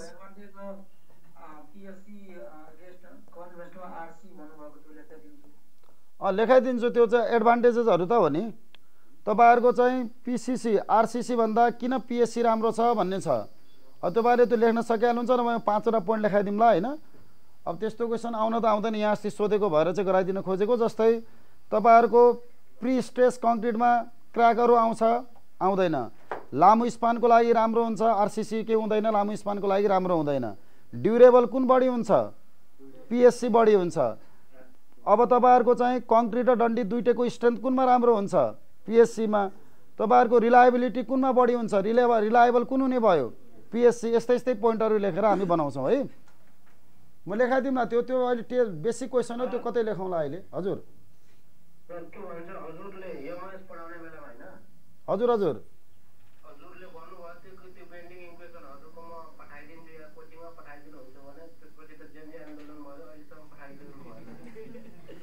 त्यो पठाउने हैन, अब गराइदिन्छु एक दिन, पक्नु न। तपाईहरुको यो गरौँला, अहिले नयाँ ब्याच पनि छ, यो आरसीसी सकेको दिन गराइदिउँला नि त नभए है। तपाईहरुको त पठाउने भनेको जेएनजी आन्दोलनमा तपाईहरुकोमा क्लासै भएन, त्यसपछि त्यतिकै भएको हो।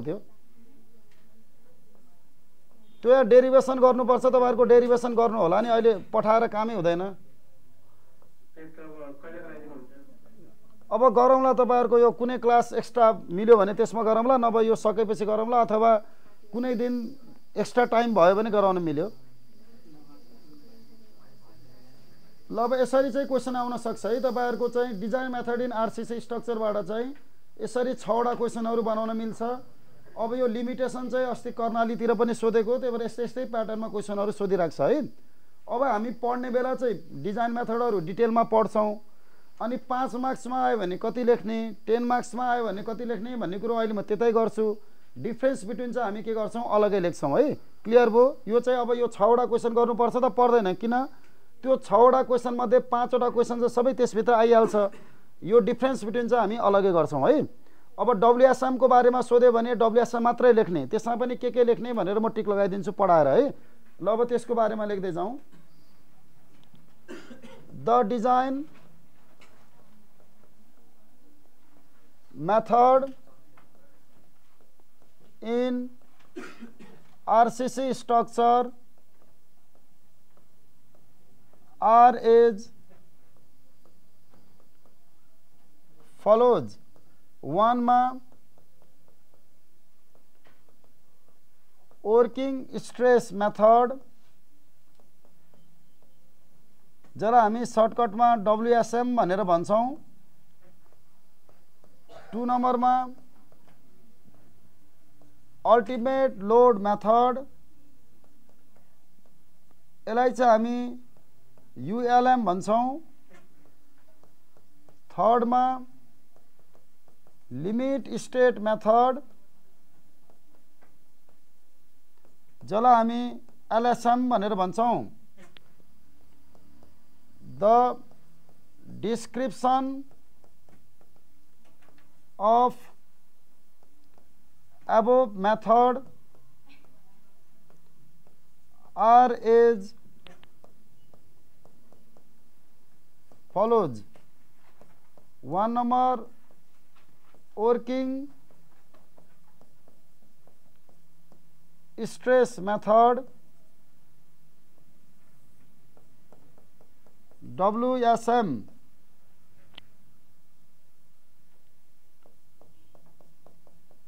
also known as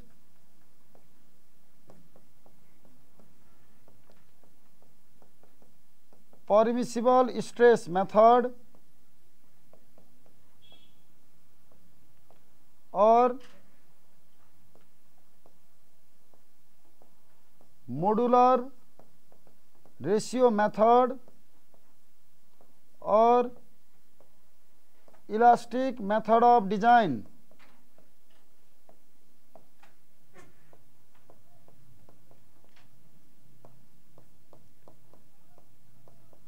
Introduced in Indian Code,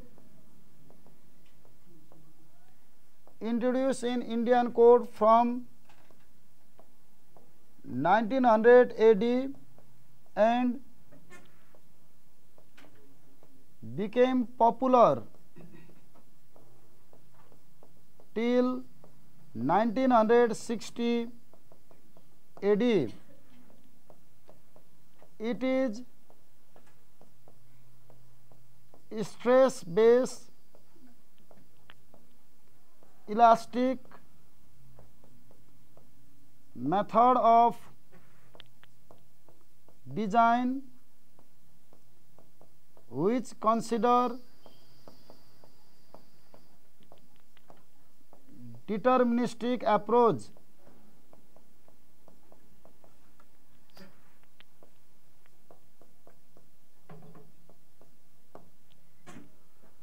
अब यदि चाहिँ डिजाइन मेथडको बारेमा चाहिँ 10 मार्क्समा सोध्यो भने यहाँ लेखेको सबै कुरा लेख्नुपर्छ है। 5 मार्क्समा आयो भने चाहिँ हामी के लेख्ने टिक लगाउँछौँ। 10 मार्क्समा आयो भने चाहिँ अब तपाईहरुले चाहिँ के नछुटाउने भनेर पढेपछि चाहिँ हामी टिक लगाउँछौँ। अब भ्याइयो भने सबै लेखेको राम्रो, भ्याइएन भने चाहिँ मेन कुराहरू छुटाउन पाइँदैन है। सर यो डिटरमिनिस्टिक एप्रोचको मिनिङ के हो त? अहिले बुझाकै छैन, एकछिन हतार नगर्नु न। अहिले तपाईहरुलाई चाहिँ बुझाकै छैन नि त, एकैछिन है, हतार नगर्नुहोस्।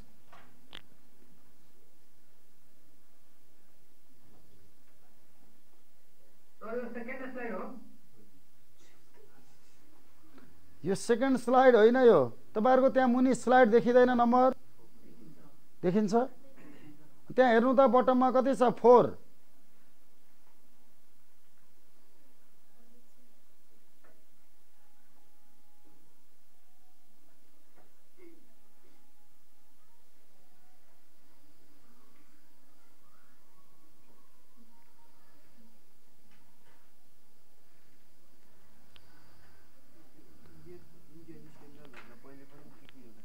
हजुर अहिले आउँछ एकैछिन।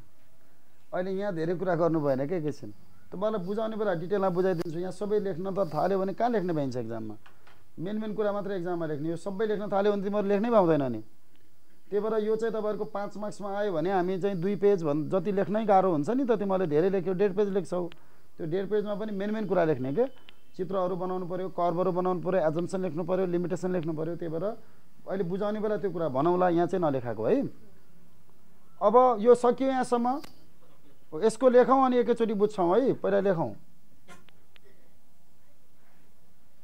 ल। यसपछि एजम्सन लेख्नु। एजम्सन हजुर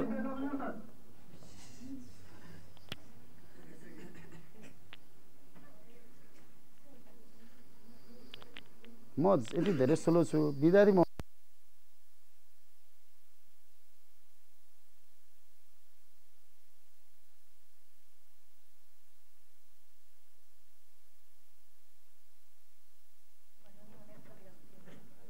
assumption made in WSM method.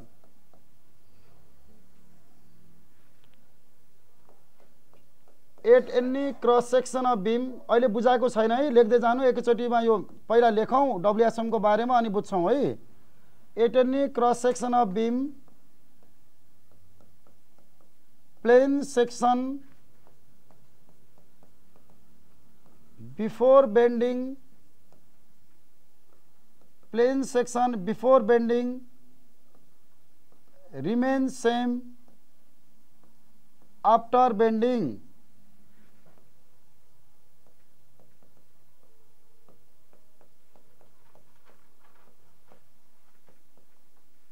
Concrete is considered to be linear in nature, so stress diagram is represented by triangle.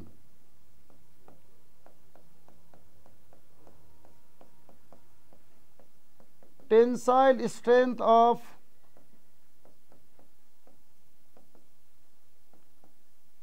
concrete is ignore.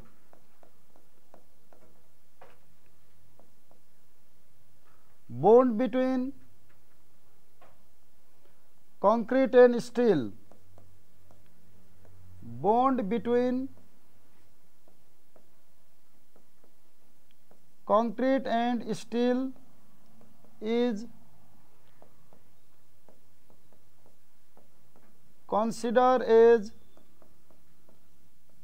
perfect, that is, stress is directly proportional to strain.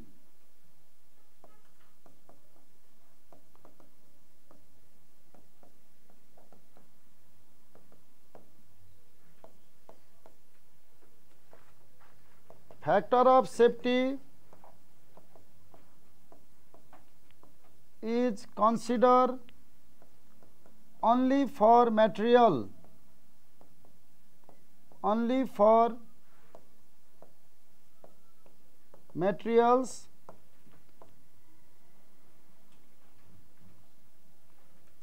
अब यसमा मेटेरियलमा एउटा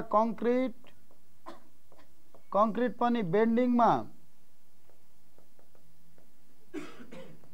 factor of safety is equal to 3.0, compression में factor of safety is equal to 4.0, rebar is equal to factor of safety is equal to 1.78 to 1.81.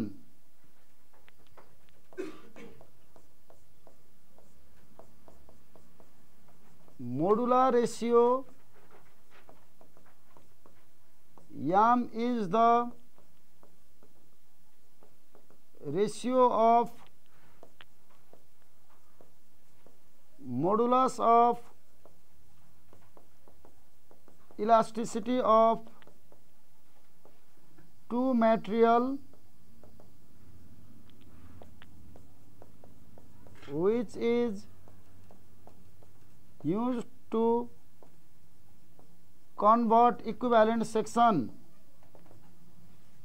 which is used to convert equivalent section as per IS code modular ratio YAM is given by YAM is equal to 280/3 into sigma CBC, where sigma CBC is equal to permissible, sigma CBC is equal to permissible bending stress of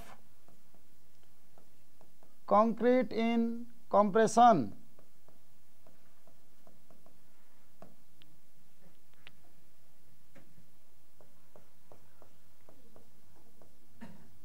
stress strain diagram for WSM method.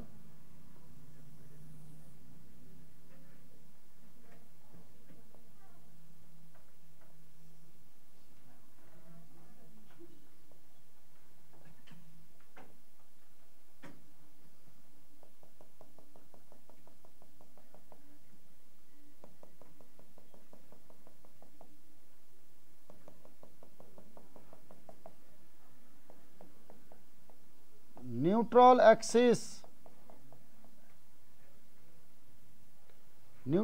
भन्दा माथि compression, तल tension,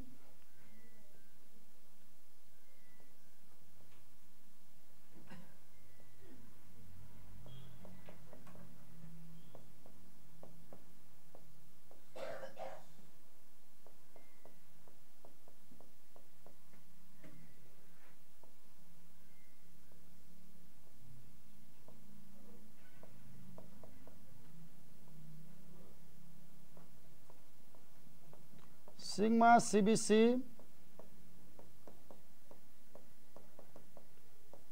tensile force equal to stress into area.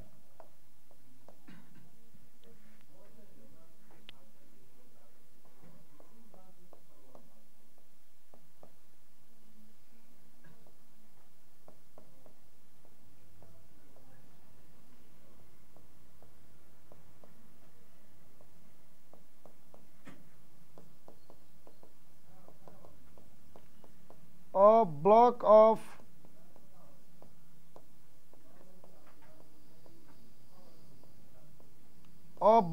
rectangular beam bracket में SRB singly reinforced beam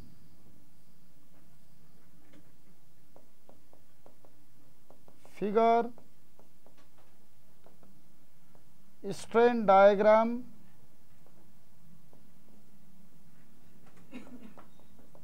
figure stress diagram.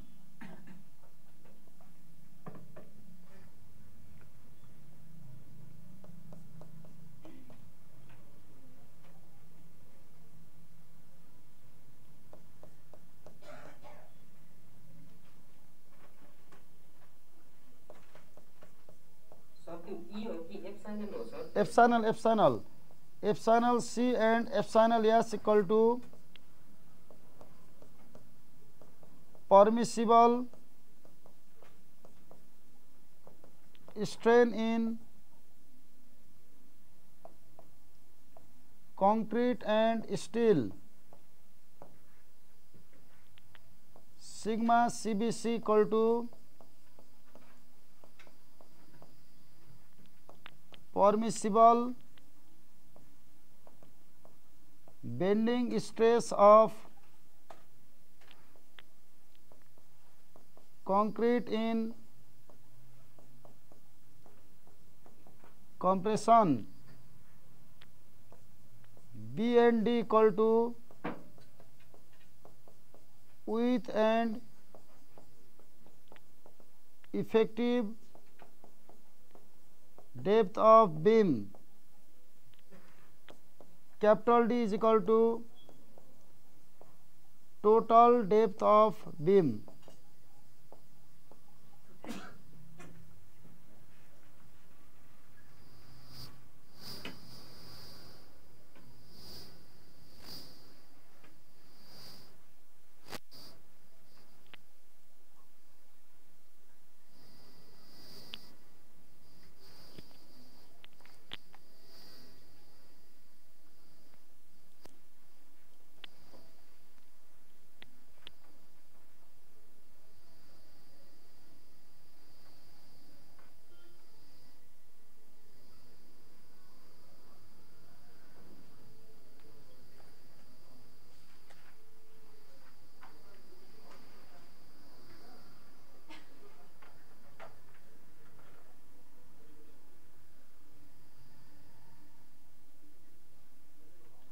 यो भएन भाइ ठ्याक्कै बिचमा पर्नु पर्ने नि यहाँ पर्नु पर्यो यो चित्र बनाउँदाखेरि राम्रोसँग बनाउनु है यो चित्र त हामीले जति राम्रो बनायौँ त्यति राम्रो मार्क्स आउँछ यो लाइन हेर त यो 0 भनेको पनि यो लाइनमा हो यो 0 भनेको पनि त्यही लाइनमा हो न्युट्रल एक्सिसमा 0 हुने हो नि त त्यही भएर यो लाइनको तल 0 लेखेपछि मिल्छ त त्यो मिल्दैन चित्र राम्रोसँग बनाउने स्केल युज गरेर गर्ने पेनले बनाउने पेन्सिलले बनाउनु पर्दैन पेनले बनाउने रेगुलर चित्र बनाउने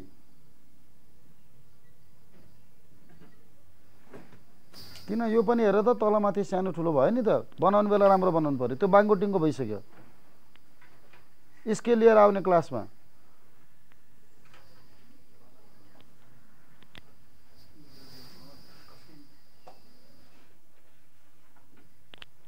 यो बाङ्गो होइन है सिधा सिधा जस्तो बनाउनु यो सिधा बनाउने हो यो ठ्याक्कै इन्क्लाइन लाइन हो यो कर्भ होइन है इन्क्लाइन लाइन त्यो बाङ्गो बनायो भने त्यसको मिनिङ फरक जान्छ फेरि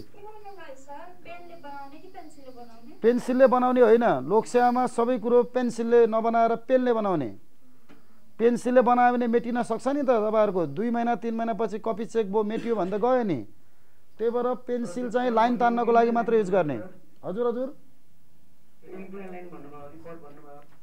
यस्तो हेर्नु त यो 0 छ यो म्याक्सिमम छ अब कसरी जोड्नु पर्यो कुल लाइनले जोड्नु पर्यो ट्रायंगल बनाउनलाई यो चाहिँ यो इन्क्लाइन लाइनले जोड्नु पर्यो भन्न खोजेको है यो बाङ्गो देखिनु भएन क्या कसैले चाहिँ झुकेर यो लाइन त हो नि भनेर यस्तो बनाउन पाइन्छ हो यस्तो बनायो भने त्यसको मिनिङ फरक हुन्छ चेक गर्ने मान्छेले त काट गोलो लगाइदिइहाल्छ नि त्यही भएर चित्र चाहिँ राम्रोसँग बनाउनु पर्यो बाङ्गोटिङको चित्र भयो भने फरक मिनिङ बुझ्छ भन्ने यो ट्रायंगल हो यो के हो प्याराबोला हो कि होइन हो त्यही भएर यस्तो बनाउन पाइँदैन भनेको क्या कर्भ बनाउनु भएन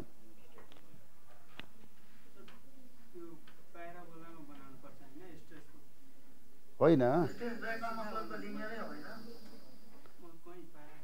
कहाँ प्याराबोला देख्छौ त्यो चाहिँ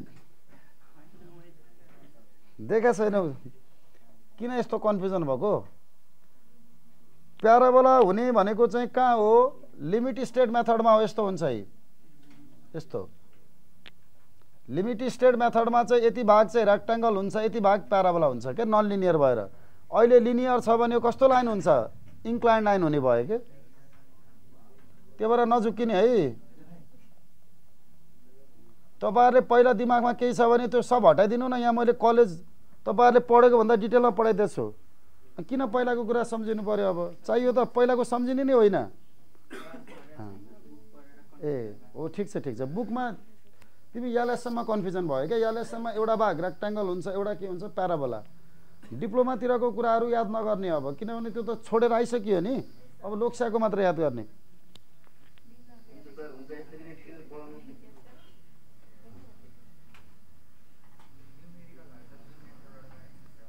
हुन्छ न्युमेरिकल यहाँ क्लास भन्दा अरु गर्नु पर्दैन के यहाँ भएको जति पढेर भ्याउनु सक्यो अथवा एक्जाम दिनु भएको छैन एक्जाम दिएपछि थाहा हुन्छ हजुर यो डब्ल्युएसएम बाट गरे पनि हुन्छ यालेसएम तिमीहरुलाई यालेसएम पनि धेरै सजिलो लाग्छ अहिले नयाँले सबै यालेसएम पढेर आछन् फेरि डिप्लोमाले 9-12 मा पनि त्यही छ हैन त्यही भएर तिमीहरुले जुन गरे पनि समस्या भएन यालेसएम पनि सजिलो छ डब्ल्युएसएम पनि सजिलो छ एउटा बेसिक फर्मुला सम्झिदै एकैछिनमा सम्झिहाल्छौं दुईटै गराइदिन्छु जुन गरे पनि हुन्छ ल यहाँसम्म भयो है। ल लिमिटेसन लेखौँ त अनि यो बुझौँ। ए ल बाँकी छ लेख्नु ल।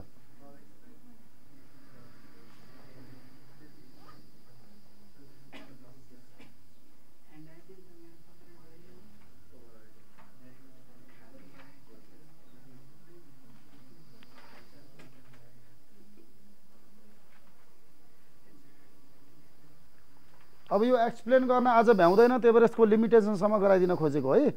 यो चाहिँ भोलि डिटेलमा भोलि पढ्छौँ। अब यो एक्सप्लेन गर्ने 20-25 मिनट लाग्छ, अब टाइम छैन अहिले, फेरि मेरो लगातार अर्को क्लास छ।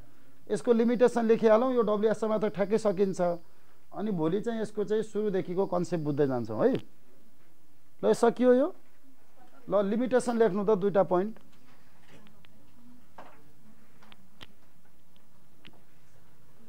Limitation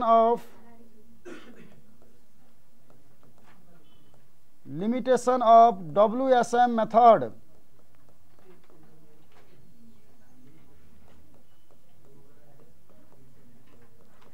Factor of safety is considered only for materials so uncertainty related to loading is missing.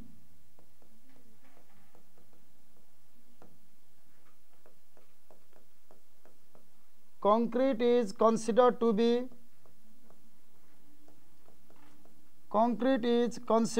be linear in nature, which is not true. So actual behavior of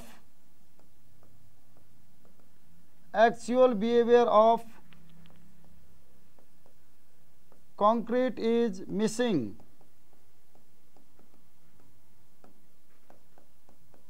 Modular ratio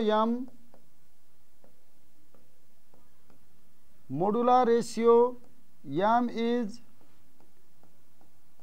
used for equivalent section transfer, which is not enough to describe properties.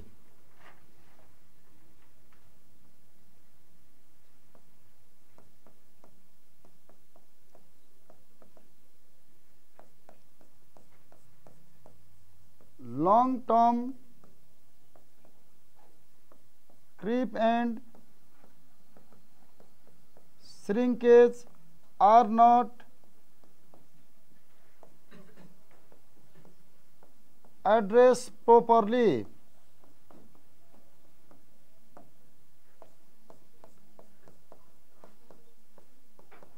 Tensile strength of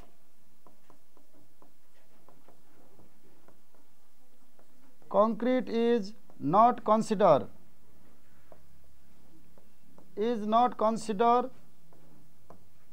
in actual concrete has some tensile strength. अब यो कर्णाली प्रदेशमा अस्तिको पालि limitation भनेर सोधेको थियो, त्यही भएर हामीले यसको लिमिटेसन दुईटा मात्र हो, मेजर लिमिटेसन। अब चाहिँ एक्जाममा 5 मार्क्समा आयो भने अलि मजाले लेख्नको लागि चाहिँ 5वटा पोइन्ट लेख्यौँ। लिमिटेसन भन्ने बित्तिकै अरू कुरा पनि लेख्नुपर्छ। भोलिको क्लासमा चाहिँ म लिमिटेसन आयो भने के लेख्ने भन्ने बारेमा पनि भन्छु है। अब तपाईहरुलाई चाहिँ दुईटा मात्र पोइन्ट लेखेर 5 मार्क्समा थोरै जस्तो लाग्छ, त्यही भएर अहिलेको लागि 5वटा पोइन्ट बनाइदिएको, तर मेन पोइन्ट भनेको दुईटा मात्र हो है।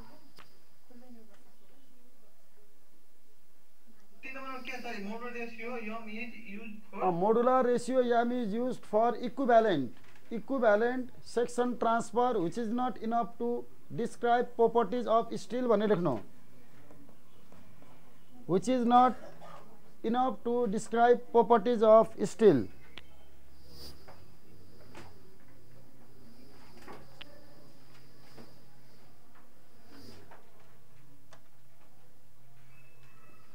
ल यो सार्नु, भोलिको क्लासमा हामी यो चाहिँ डिस्क्राइब गरेर अनि अगाडि बढ्छौँ है बल्ल।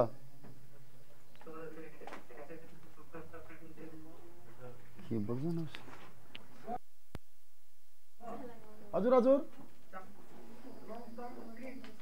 long term creep, CREP creep. Long term creep and shrinkage are not addressed properly. Tensile strength of concrete is not considered in actual concrete as some tensile strength भनेर लेख्नु। डिसएडभान्टेजमा यही लेखे हुन्छ। एडभान्टेजेसमा चाहिँ यो किन राम्रो छ भनेर लेख्नुपर्छ। त्यो एडभान्टेजेसमा अलिअलि पोइन्टहरू फरक हुन्छ। एडभान्टेजेसमा यो लेख्न मिल्दैन।